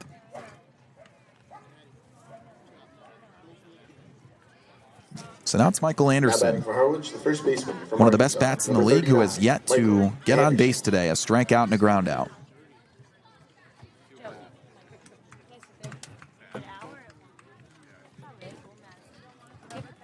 Anderson leads this team in runs batted in, on base percentage, batting average, slugging. 390 postmark coming into this game. In the first pitch, fastball delivered on the outside edge, strike 1. And just a couple of days ago, announcing his commitment to the Arkansas Razorbacks, a guy who just finished up his season at Rhode Island. Now he'll play in the SEC. 0-1, and the off-speed misses low. 1 ball, 1 strike. The sun making its final effects on a phthalo blue sky above Harwich, Massachusetts. The 1-1 is swung on and towered, fouled in the left field line. He went around on an off-speed for strike 2. Anderson's one of only 2 hitters in the Cape League with 4 home runs this season. 1 ball, 2 strikes. Malstead dangles the ball in front of his right leg as he looks for the sign. He sets, kicks, and fires. Swing and a chopper left side. It 3 hops into the mitt of a forehand grab for Murph Gray. Throw across the diamond in time, and that is out number 3. Carter, Godbout, and Anderson all tried. None of them succeeded. A 1-2-3 frame, the second one in a row out of the bullpen for the Gatemen, so it remains a 1-0 game. With more on this fun ball game and all the festivities here at White House Field, let's toss it to Madison Walker. Thank you so much, Kyle. I am so happy we got to see Heath Andrews again on the mound for an inning. I kind of wish he was in a little bit longer. His fastball was topping at 91. He was looking pretty strong out there, but Malstead coming in, I'm not complaining. I love watching the sidearm submarine throw. I mean, these guys don't know how to hit it. But anyways, back to Andrews. Being from NC State, his roommate actually came to the Gatemen with him, and I was able to talk to him today, Jackson Lucas. Before the game, he was telling me all about how the roommates, how it's so great to have someone he knows here. And I was thinking, if we could get both of them to play in this game and relieve an inning or so, that would be so special for them. And I know Lucas has been wanting to get in because he has not had an appearance on the mound yet. So I'm hoping for these 2 NC State guys, it'll be a good game on the mound for both of them. So I'm manifesting it, you guys. You guys need to manifest it with me, okay? I love it. I love it. And they were roommates, as they say. And they were roommates. Good digging. I did not know they were roommates. I should have known that. Isn't that pretty good? 2 NC State guys arriving at the same time. I should have put 2 and 2 together. Yeah. That's good stuff. All right. Thank you very much, Madison. We're besties with her, too. So, All right, well, with that takes us into the next frame. It's the top of the 7th, a 1-0 Gatemen score. And continuing in his second inning of relief now is Olin Johnson. So, how about that? 2 roommates, bullpen arms out of NC State. I should have known that. Yeah, makes sense. Hopefully they have the roommate juju that they need. Yeah? Well, you and I have that going. That's very true. Is that TMI for on air? The fact that you and I are roommates right now? Not really. It's part of the equation, though. Yeah, it's a part of it. That adds to the chemistry, right? Yeah, and it adds, beyond us sitting at this table together, it adds to the chemistry in the dugout for these guys, and hopefully that continues to spread throughout this organization. It's what we've seen permeate at the top this entire year so far. It's been a major contributor to their success. Even if they're down, you always see some energy in that dugout. It's never a quiet one. And that's just such an intangible that's important to how teams succeed. It's whether or not they mesh together as good friends, as people. Leading off the top of the Mike Mobbs has talked about that. He said, you got a roster of 40 kids. That's 40 different egos to deal with. How do they mesh together? These guys are all the best at their respective schools. No egos, all baseball to Colby Turner, especially. And the first pitch is upstairs and inside to him as he leads things off for the Gatemen, looking to add on top of a 1-0 advantage. Top 7 in Harwich, Massachusetts. Johnson twirls a slider on the outside edge. It finds the zone. 1-1 count. If you want to dive in a little bit more, these guys are all the best at their respective schools, but then they have to come here, join a team, and become role players. 1-1 deal, swung out in line to the right side and past the reaching glove of Curlin into right field. A leadoff knock for Turner, who's now 1 for 3 today. You knew it was coming for Colby. Had a couple of loud outs earlier in this game and yesterday as well, or in the last game, I should say, and just it was only a matter of time before he found the outfield grass again. A great job to wait on that off-speed pitch and go the other way with it. Just smacked it to right. And now here's another guy who has good opposite field power, Antonio Jimenez. 0 for 1 today. He lined out deep to left and then walked aboard last inning, or 2 innings ago. Runner on first. No outs. Top 7 shows bunt, pulls away. It's a called strike.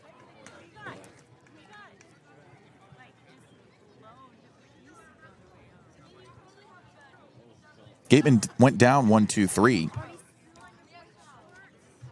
to Olin Johnson. 0-1 deal, and it's outside.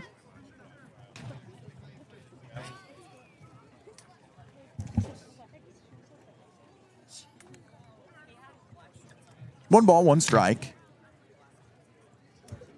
Johnson set on the first base side of the rubber. Couple of toe taps, nods, and deals. And a slider is just outside and low. 2 balls, 1 strike. None down. It's the away half of the 7th.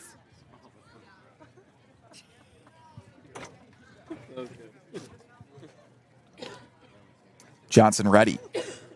He fires. Fastball swung on in line into shallow center. It drops in for a base hit. Turner around second. He'll stay there as Jimenez shuttles the motor down at first base. Back-to-back singles to start off the frame. Just what you want to see for the Gatemen bats. Now batting for Wareham. Just leading off of that home run in the first inning for Williams. They haven't had too much success since then. It's just their 5th hit of the ball game, but now they're in a pretty good spot here with 2 on and nobody out. So now it's Eli Putnam's turn. His first time playing in 5 days. Last time it was that game against Hyannis. First of 2 consecutive losses. Gateman looking to snap that streak tonight. First and second occupied. First pitch to the tall righty out of Davidson. It's a called strike on the outside edge. So Turner singles, Jimenez singles. 2 ducks on the pond. Johnson set. And the deal, he shows bunt, drops it perfectly right in front of home plate. Picking it up is the catcher, Heyman. Throw to first, he beats him by just a half stride. But he moves the runners over. A perfect sac bunt for Eli Putnam. That is the first sacrifice bunt the Gatemen have had all season long. A great job there of executing that for Putnam. There was so much spin on that ball as it stopped on a dime, just a 1.5 feet in front of home plate. And Heyman made a nice play to his credit, too. Picking up that ball and firing it to first. And now the infield in for Harwich. Infield in, there's 1 away, 2 runners in scoring position, and here's Gio Cueto with a chance to really come through. searching for his first knock as a member of the Gatemen, picked up just 3 days ago. And the first pitch is an off-speed down low. Got into 4 games with Brewster. Here to add to the catching depth, making his first start today. Big chance for him. Small sample size, but he hit at a 182 clip in a handful of games with Brewster. Gatemen pick him up on the waiver wire. 1-0 deal on the way, and a fastball outside.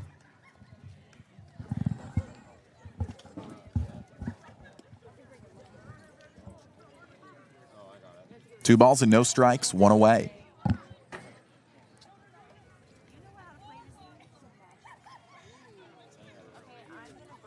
Johnson ready, kicks and uncorks a fastball. It's upstairs.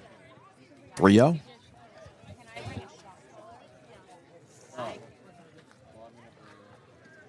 Cueto could be looking for his second walk of the ball game. He's 0 for 1. Johnson ready, and the pitch is a called strike at the letters. You have to take that pitch. Make him throw a strike. He's got to do the same thing here again. He does have a base open, but then you go back to the top for Summerhill. 3-1. Summerhill, then Bozer on deck and in the hole. Pitch on the way. Down the middle, strike 2. That's a good pitch right there. I think Cueto's going to want that one back. Up 3-0, now it's a full count. 2 outs to work with here in the away half of the 7th.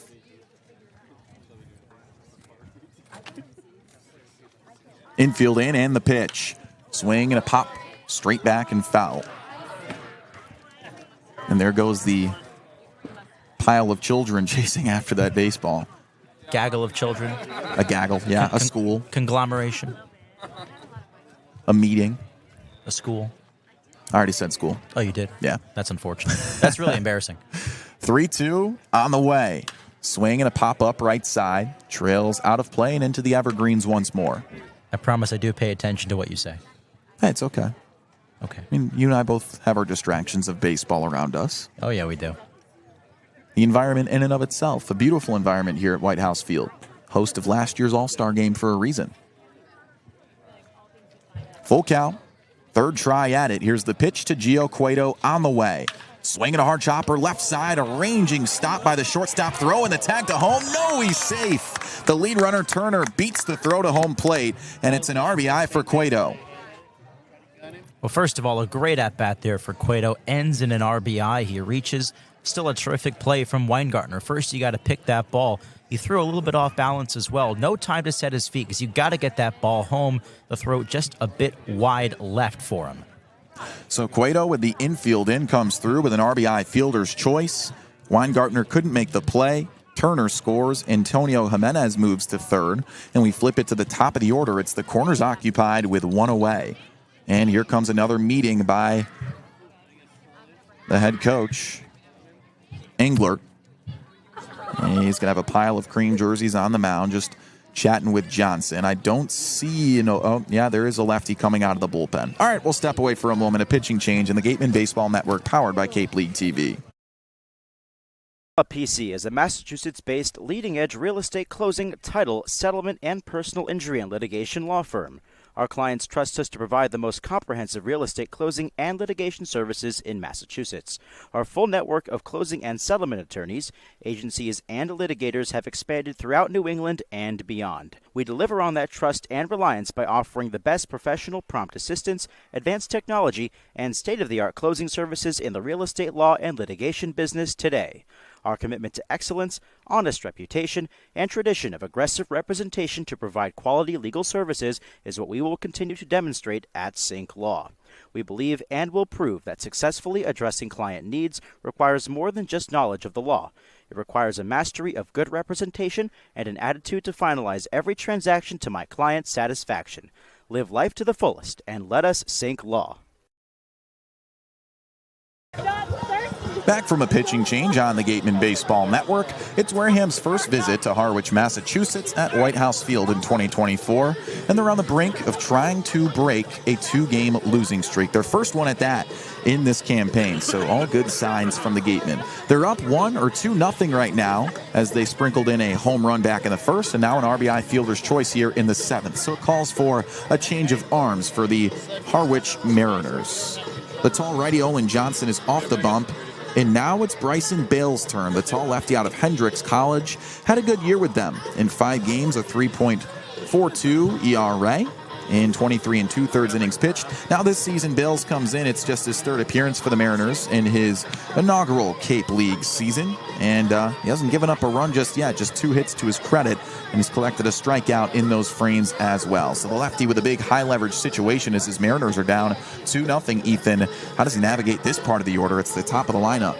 Yeah, it's tough. You've got Summerhill and then Bozer and Max Williams. That's one heck of a trio right there. But beyond that, this is a huge moment for the Mariners. You don't want to let this ball game get away from you. Obviously, it's still just 2-0, but with Summerhill, you've got a chance here. 1 swing of the bat, and already it's 5. So you have to pitch carefully. You have to be on your location as well. Summerhill does have a home run this year. It was a grand slam in their first visit to Chatham 5 days ago. So now it's the lefty Bryson Bale's turn. Hendricks College out in Arkansas. We'll see if he makes a pipeline here, as he's had a couple of teammates make the switch over to the Razorbacks as well. Big pipeline of SEC guys on this roster, but for now they go to the JUCO product to try and take over in this high leverage situation. So Summerhill, the lefty, ambles up to the dish. He's 1 for 3 today. Pair of ground outs and a single. Center fielder from Arizona, number 22, Brendan Summerhill. Luke Heyman's going to have a chat with his pitcher first. Summerhill has 2 runners on. Second inning of relief for Olin Johnson, and it's abbreviated. He came in, gave up a single by Turner, a single from Jimenez, sack bunt from Putnam, and then an RBI fielder's choice from Gio Cueto. So Cueto stands on first, Jimenez on third, and the lefty at the dish with the lefty Bales to take over on the bump. Corners occupied, 1 away. Top 7, it's a 2-0 Gateman advantage. Summerhill looking to add to it. Bales sets at the belt. First pitch on the way. And a slider front door sneaks in at the knees, a called strike.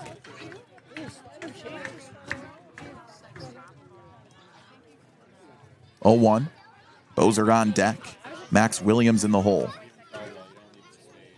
Bales kicks and delivers. Slider in there for a strike. Showing bunt and pulling away and watching it is Summerhill. It's 0-2.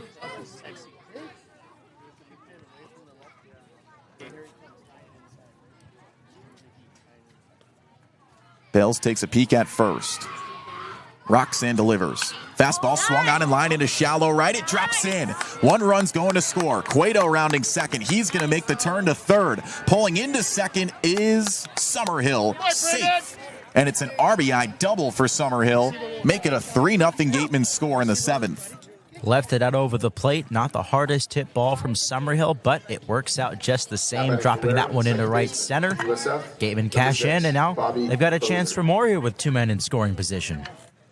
Make it 6 hits for the Gatemen today. A clutch one at that for Summerhill, his 2nd knock of the afternoon. He has a single and a double to his credit. Adds to that extra base hit total for the Gatemen, who lead the league in that category. And here's another guy who can do the same thing, although he's hapless in 3 tries. It's Bobby Bozer with 2 runners in scoring position and the infield in. He swings and misses at the first offering. A fastball on the outside edge. It's strike 1. He struggled against DeSanto, but with a new arm on the mound, still another lefty out there. Chance to poke home a few more. Yeah, he skips Olin Johnson. No balls, 1 strike in the delivery. Lefty on righty, and he chases a slider in the dirt. 0-2.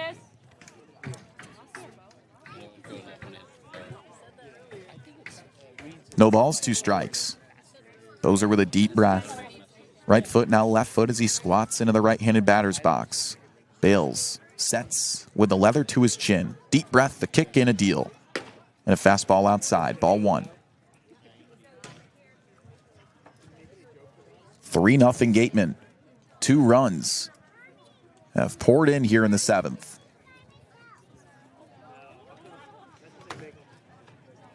One ball and 2 strikes. Bales delivers, and it's spiked in the dirt. 2-2.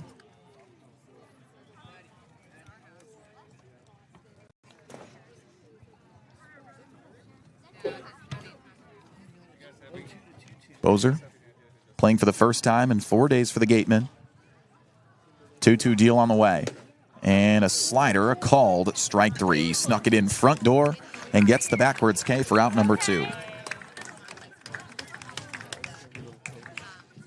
Now batting for Wareham, the right fielder from Florida Just 4 State, strikeouts 5, from Max Harwich pitching. Williams.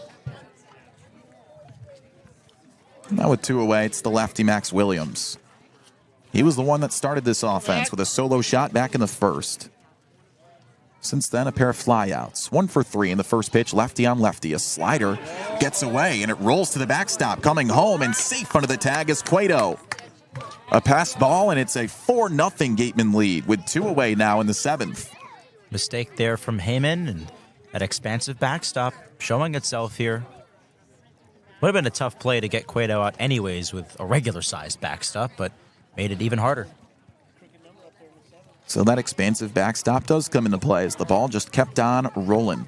Heyman couldn't make the play, and Cueto slides in. It's now 4-0 Gateman with 3 runs scored here in the 7th. Runner on third, 2 away, and the 1-0 offering to Williams.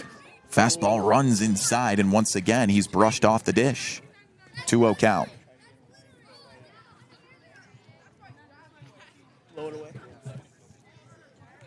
Hitters count, 2 down. Away half of the 7th. Bill's ready. He gets the sign and uncorks. Fastball swung on and popped up left side, trailing over in foul play. Black looking up, reaching, and he runs out of room. That one lands as a souvenir up on the berm past the left side of foul territory. So it's a 2-1 count. Murph Gray on deck. He's hit the ball hard a couple of times today, but 0 for 3. The 2-1 offering. Swing and a miss. Went out in front on a slider, 2-2.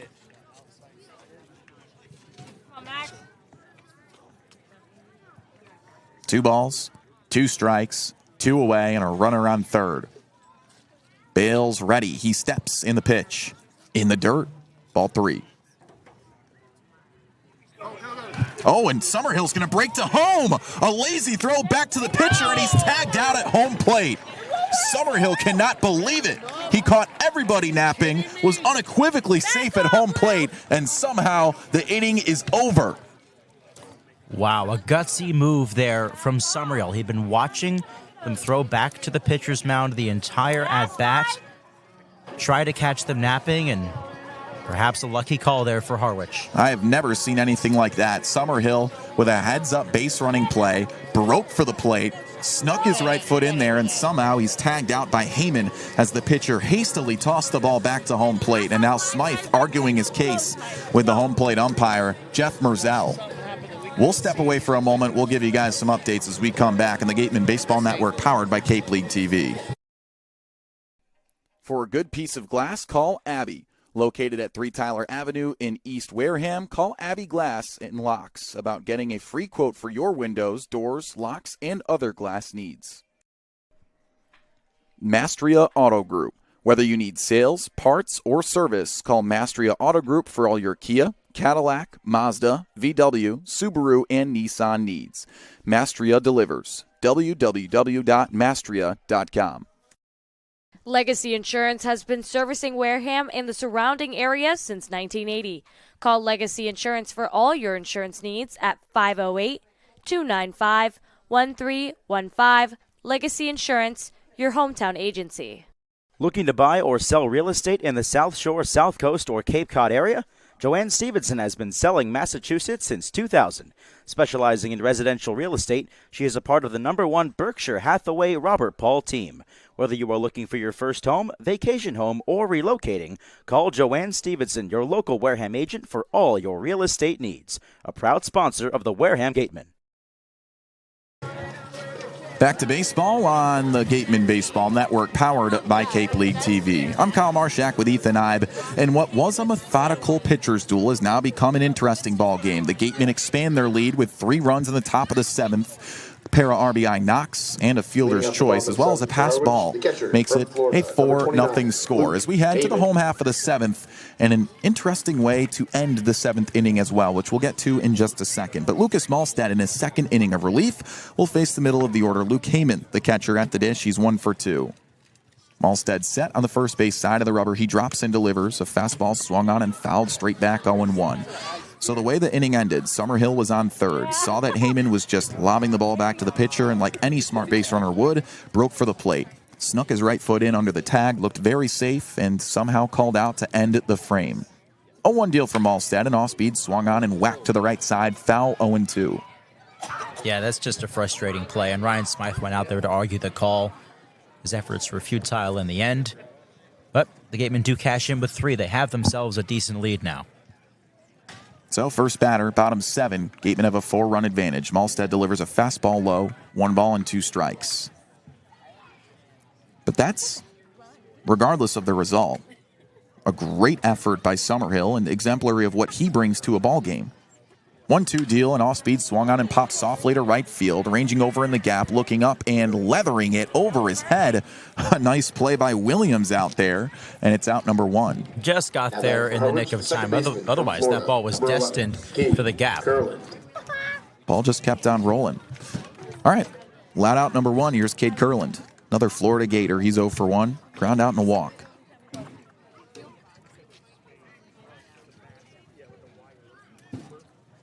The righty twitches in the right-handed batter's box, and the first pitch is fouled away.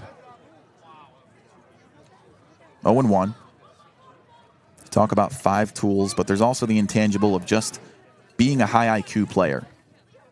Summerhill, an example of that on that base-running effort to end the 7th inning. 0-1 deal, and off-speed cut on and missed.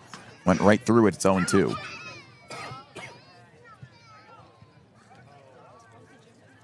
One out, bottom 7. Malstead ready. He gets the sign and the 0-2 on the way. Swing and a foul tip. Just caught a piece of it out in front of the sinker.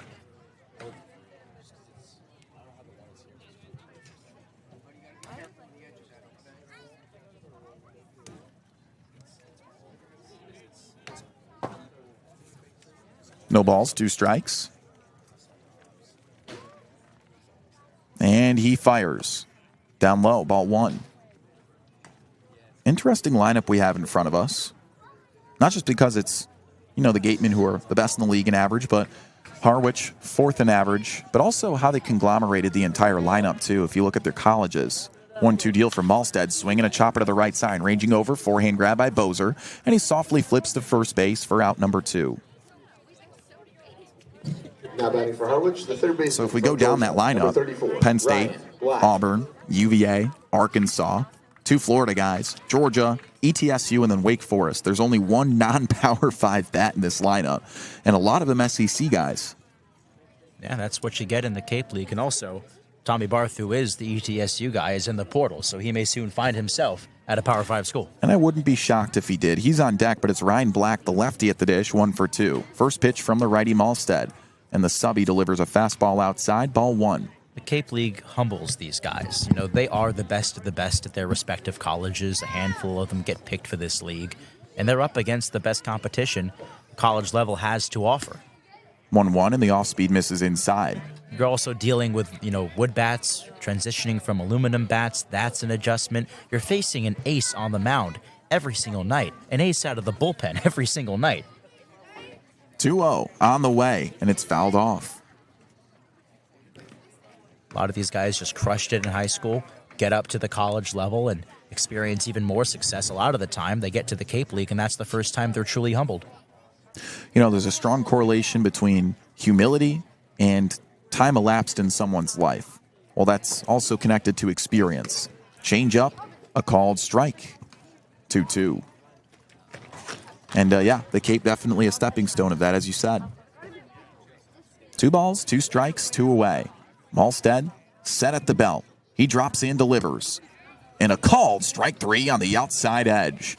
beautifully framed fastball. It's a backwards K, and the order goes down 1-2-3. So the Gatemen maintain a 4-0 advantage in Harwich, looking to snap a 2-game losing streak. We send it to the away half of the 8th as the Gatemen step up on the Gatemen Baseball Network, powered by Cape League TV. Jesse Simmons. And I'm Brendan Summerhill. And this is Catching Up with the Gatemen. All right, so Brendan, junior, Arizona. From Chicago, though. Tell me a little about that. You said we talked about you grew up not far from Wrigley Field. What was that like growing up? Yeah, a mile away from Wrigley. It was special. When the Cubs won in 2016, I really realized how cool it was to be a Cubs fan. Right. The entire north side of the city was partying for like, a week straight. I was in 7th grade.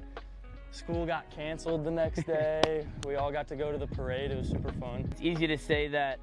Did that grow your love for baseball early on, and being able to be a part of that and so close to an MLB team? Absolutely. You know, it's hard not to want to get into baseball, right? It's just, there's something about baseball that there's nothing else like it. Right. Was there an MLB player that you... 108 years, you don't win a World Series. Right. And then they win it, and everyone goes crazy. It was fun. It was super cool. Was there an MLB player that you emulated your swing? You know, you play outfield. We talked about Ellie De La Cruz. You emulate that. Was there a different player growing up that you wanted to be like? I always like to watch YouTube videos of Ken Griffey Jr. He's probably my favorite hitter to ever watch. I wouldn't necessarily say I emulated my swing off his, but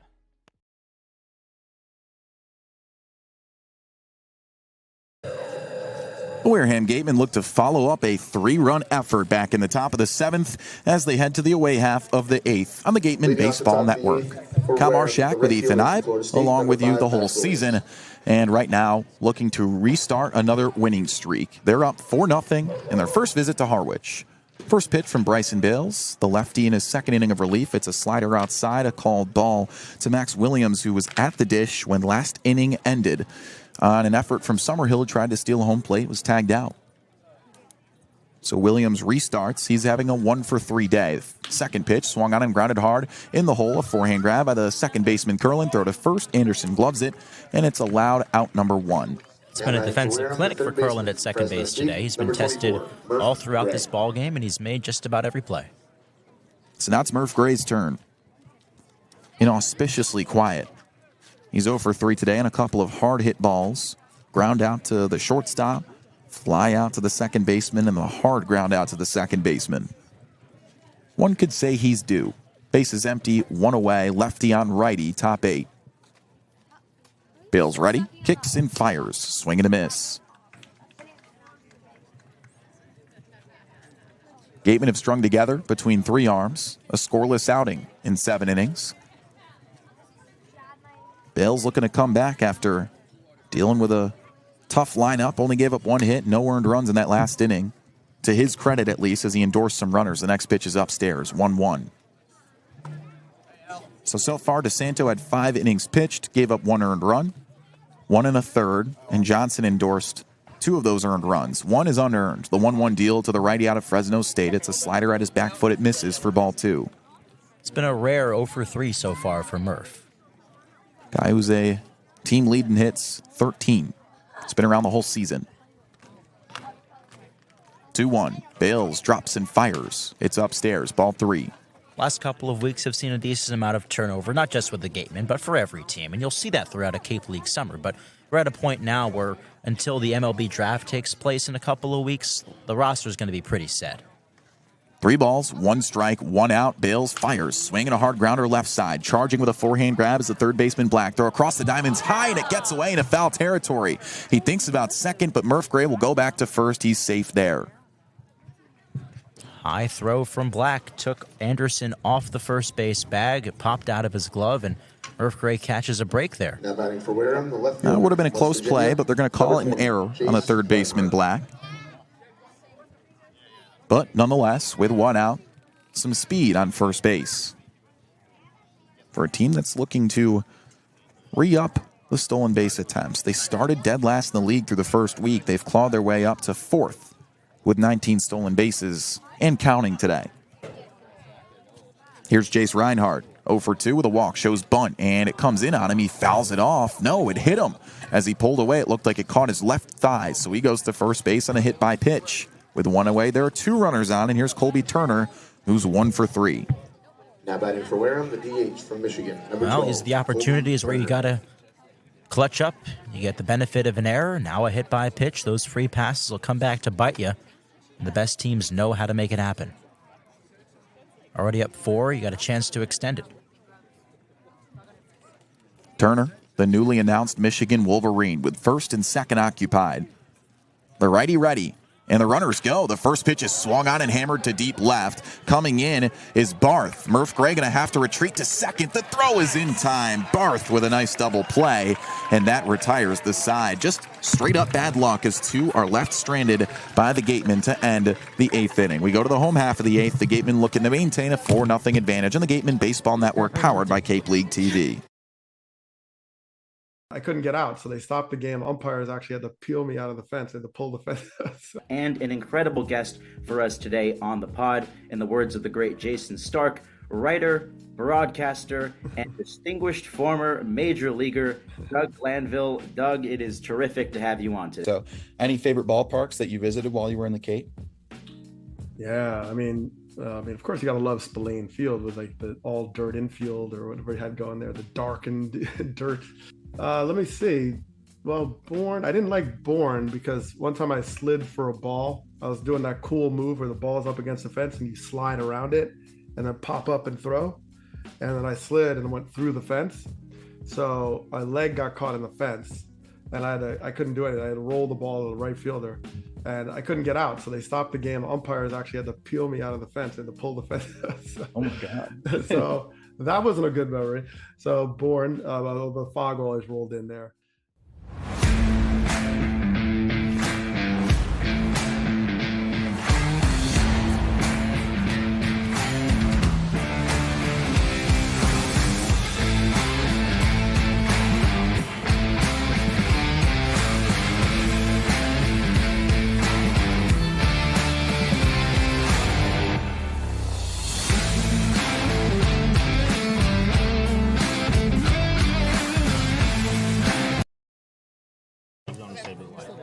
Back to baseball in Harwich, Massachusetts, as the Gatemen look to break a 2-game skid. And right now, they're in position to do it. They scored 1 run on a solo shot from Max Williams in the first, and then on an error, a fielder's choice, and a pair of RBI knocks back in the 7th, they scored 3 more. They're on top 4-0 against one of the best teams in the league. They're second in the East. It's the Harwich Mariners. Kyle Marchak with Ethan Eibe, and now we go to our third arm out of the bullpen today. It's Jake Faraday with a 3.00 ERA and 6 innings pitched. It's already out of Arkansas. Has got some good stuff. He's the finisher for this Gatemen bullpen. This is his 5th appearance. He's finished 3 games this year, recorded a couple of saves as well.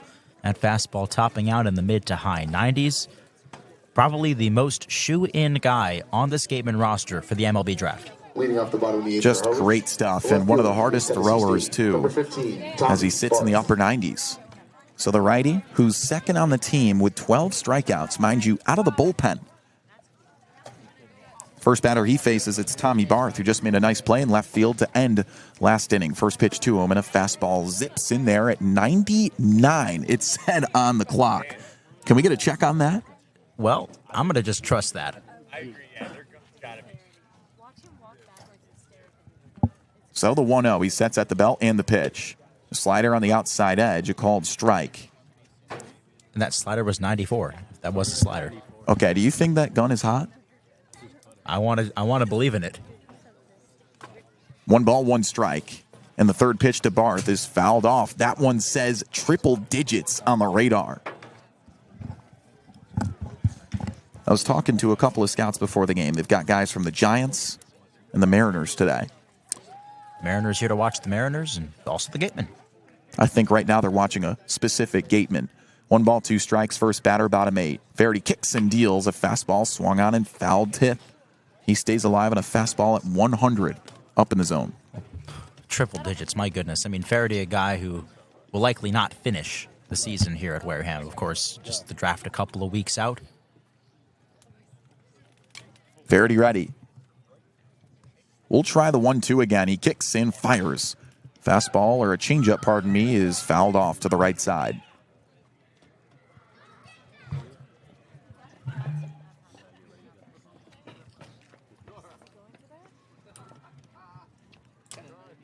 Faraday had a breakout year with Arkansas. Out of the bullpen was one of their mainstays. 1-2 on the way. Fastball, fisted foul. Staying alive is Barth. 1-2. He's a junior, was unassuming the past couple of years. And then with the Razorbacks this year, 14 2/3 pitched, 1.84 ERA with 26 strikeouts. 1-2 on the way. And an off-speed whacked foul again. You talk about stuff. Well, that is off the charts with Faraday. It was like that with his Arkansas compadre, Christian Fauch. Easiest 90-plus you'd see, and Faraday follows suit. Faraday delivers. Off-speed popped up vertically from home plate. Murph Gray's going to make the call, and the catch right next to the bag for out number 1. Now batting for Harwich, the right fielder from Princeton. 11 straight batters retired by Gatemen pitching. So now it's Matt Scannell. Yeah, you're right. 3 consecutive 1-2-3 innings. It's been a great day of pitching for the Gatemen, continuing that strikeout trend as well. Scannell 0 for 2. Righty on lefty. Faraday delivers. And just a simple 100-mile-per-hour fastball misses away. No big deal. No big deal.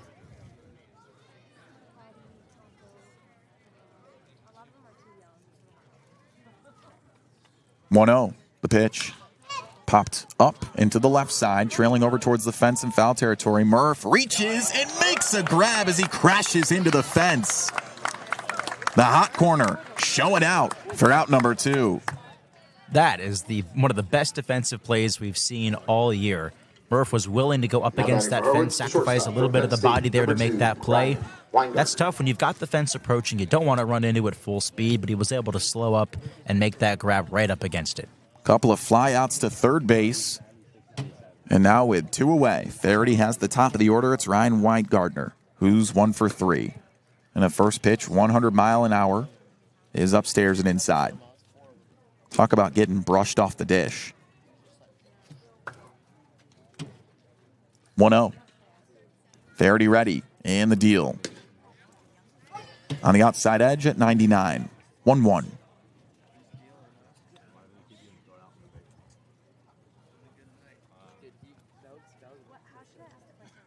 One ball, 1 strike. 2 away, and the deal.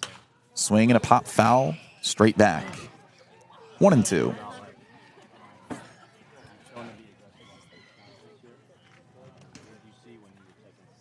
12 straight putouts by Gatemen pitching today.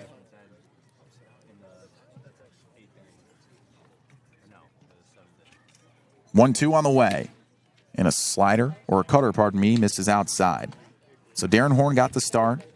4 innings scoreless. Scoreless inning by Heath Andrews. 2 scoreless by Lucas Malstead. And now Faraday looking to continue that trend. Bottom 8, 2 away. 2-2 on the way. Swing and a pop-up shallow into right center. Bozer calling everyone off. He says, I got it, and he does. 3 pop-outs, and that is 13 straight batters retired by the Gatemen as we send it to the top of the 9th. They look to add on to a 4-0 lead on the Gatemen Baseball Network, powered by Cape League TV. Whatever your technology needs are, Secure One can help. Learn more at SecureOne.com. SecureWON.com. The Wareham-based AD Makepeace Company, founded in 1854, is North America's largest cranberry grower, the largest private property owner in eastern Massachusetts, and a recognized leader in environmentally responsible real estate development and stewardship. For 170 years, AD Makepeace Company has supported community events and organizations like your Wareham Gatemen. Visit admakepeace.com to learn more. Attention baseball fans, are you ready to hit a financial home run? PCT Federal Credit Union is here tonight to make your dreams of home ownership and driving off in that new car a reality. Their unbeatable low rates on mortgage and auto loans are a win for everybody. Whether you're rounding the bases to buy your first home or looking to upgrade your ride, PCT Federal Credit Union has got your back. Swing by their tent before you leave or visit their website to learn more about how they can help you step up to the plate and score big on your financial goals. The AD Makepeace Company also owns and operates Reed Custom Soils, the area's leading manufacturer of custom soils, including CU structural soil and Rooflight certified green roof media. Reed Custom Soil is also a manufacturer and distributor of baseball infield mix and conditioners. To learn more, visit www.reedcustomsoils.com. The Gatemen score 1 run in the first, 3 in the 7th, and with 4 arms pitching shutout baseball today, it's a 4-0 advantage as we head to the top of the 9th. Last chance for the Gatemen to add on to their lead, and another arm out of the bullpen for the Harwich Mariners. Michael Benzer out of Houston is going to take over on the bump so far this year. 3.86 ERA and 4 2/3 innings pitched. Third on the team with 7 strikeouts, short in his Cape League season.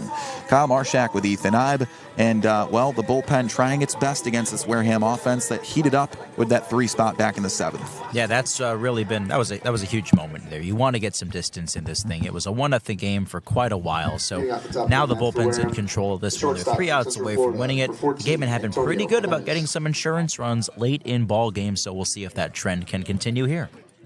Another lefty out of the bullpen as well.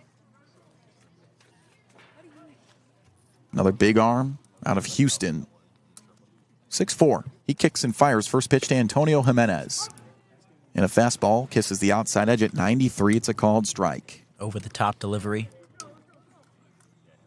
Rocking the stirrups today as well. Stirrups, extra MPH, you think? 0-1 on the way.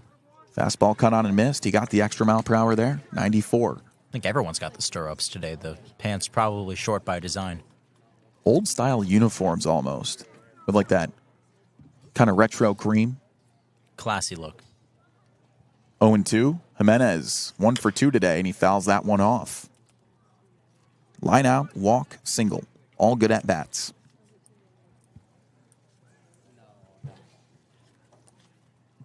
While the Gatemen have had 4 arms combined for shutout baseball, it was DeSanto who gave up an earned run, Johnson with 2, and over 1 2/3 scoreless from Bales.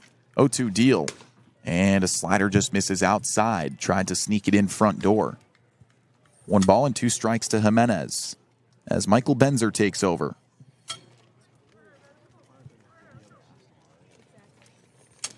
Jimenez newly committed to UCF. 1-2 deal on the way. And a slider back foot misses. And ricochets into the chest protector there. Ball 2. Eli Putnam on deck. He's got 1 of 6 Gatemen hits today. Single back in the 2nd. Benzer delivers the 2-2. It sails all the way to the backstop. Ball 3.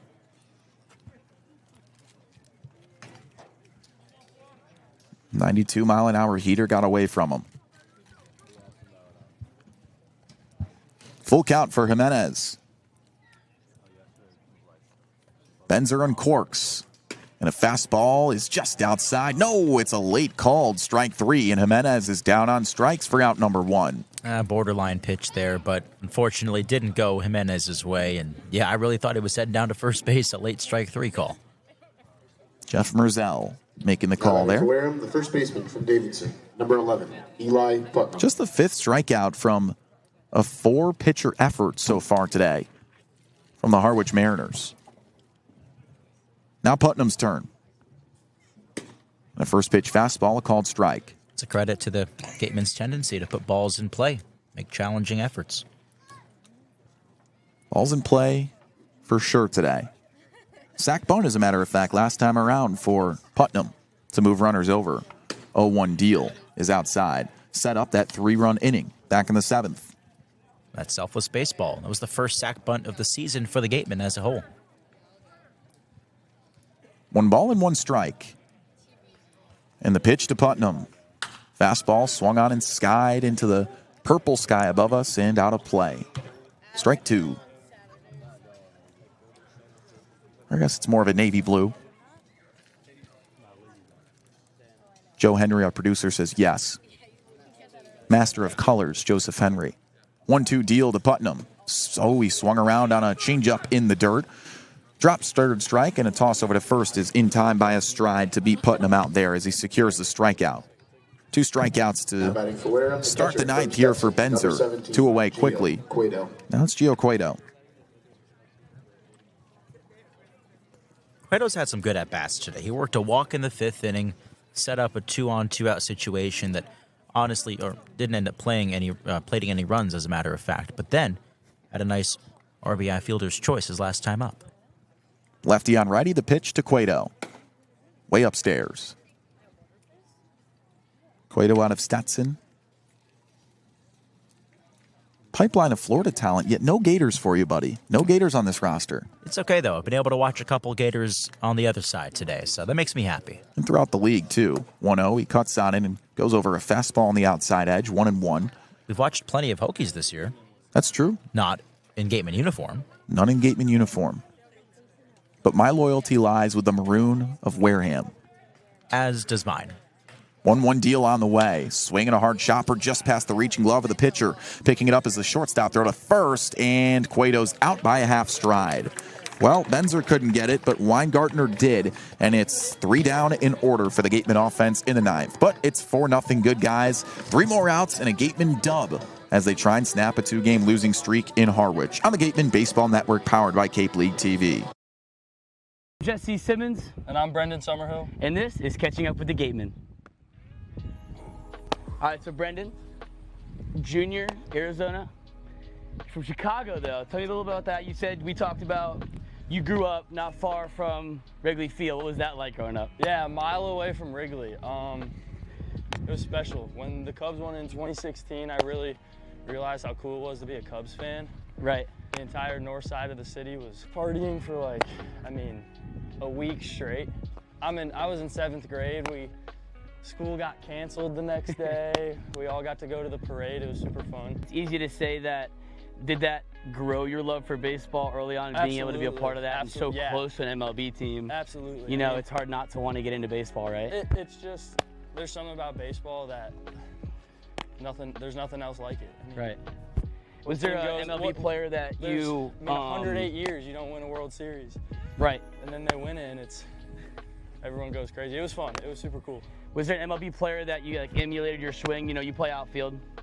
We talked about Ellie De La Cruz. You emulate that. Was there a different player growing up that you wanted to be like? I always like to watch YouTube videos like Ken Griffey Jr. He's probably my favorite hitter to ever watch. I wouldn't necessarily say I emulated my swing off his, but...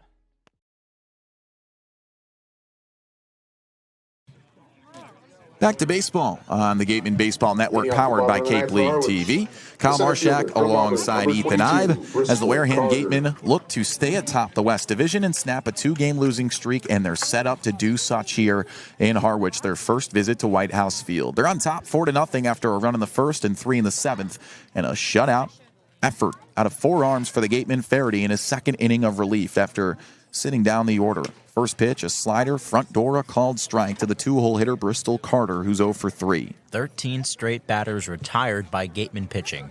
Faraday looking to slam the door here in the 9th. Gateman tied atop the West.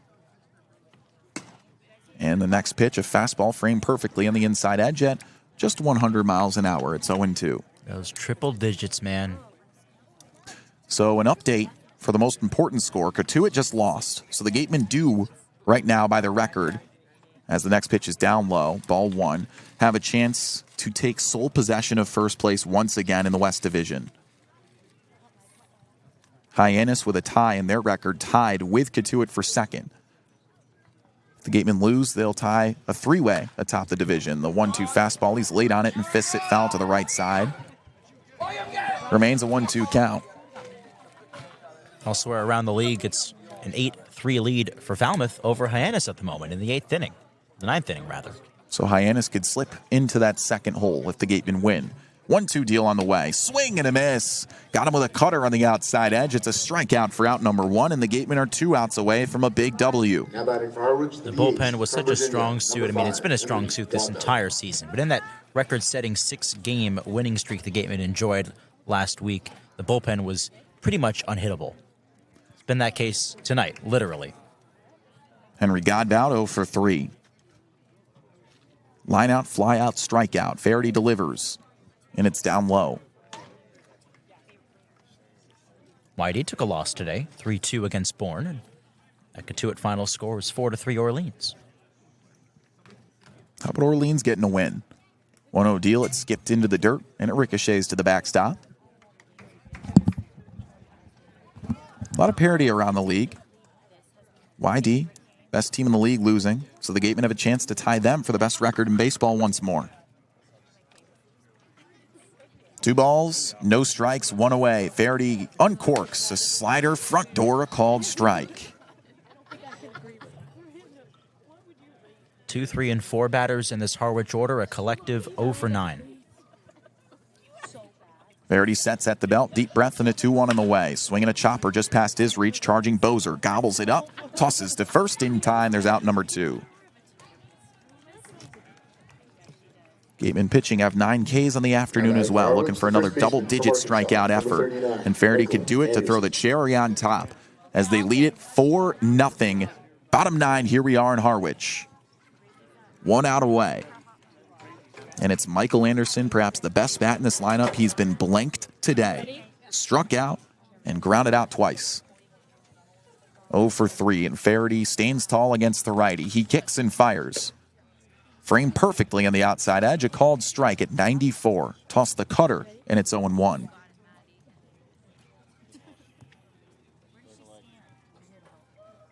The 0-1, he sets. Readies and deals. And a cutter just misses outside.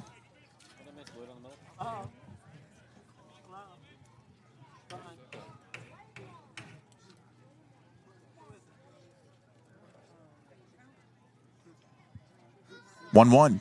Swing and a miss. And they are 1 strike away. Faraday, the tall Razorback, looking to finish his 3rd game of the year. Standing on the mound, contrasting against the mist of White House Field. And looking to fizz one in there to finish a ball game. The 1-2 on the way. A called strike 3 on the inside corner. A backwards K. It's 10 strikeouts for Gatemen pitching, and Faraday solidifies a 4-0 W. In Harwich, the Gatemen once again stand alone at the top of the West Division. It was the pitching that did it today, Ethan. 16 in a row retired to end the game. We have not seen a stretch of dominance like that all season long, but it's become all too familiar out of this staff and out of this bullpen. The offense did enough today. Max Williams had the solo homer in the top of the first, but that 3-run 7th inning gave them the cushion that they needed, Kyle. All around baseball for the Gatemen to solidify themselves as the lone dog at the top of the West Division once again. They snapped their only multi-game losing streak of the year. It was just 2 games in a row. They had a rain out a couple days ago. Fenway yesterday. They get back to baseball, and they get back to their winning ways. They'll look to carry that to Bourne tomorrow back at home. But for now, alongside our producers Allison DeWitt, Joseph Henry, our sideline reporter Madison Walker, and of course my broadcast partner Ethan Eibe, I'm Kyle Marchak saying so long from White House Field in Harwich, Massachusetts, where the final score is 4-0 good guys, a Gatemen dub in White House. We'll see you guys next time on the Gatemen Baseball Network, powered by Cape League TV.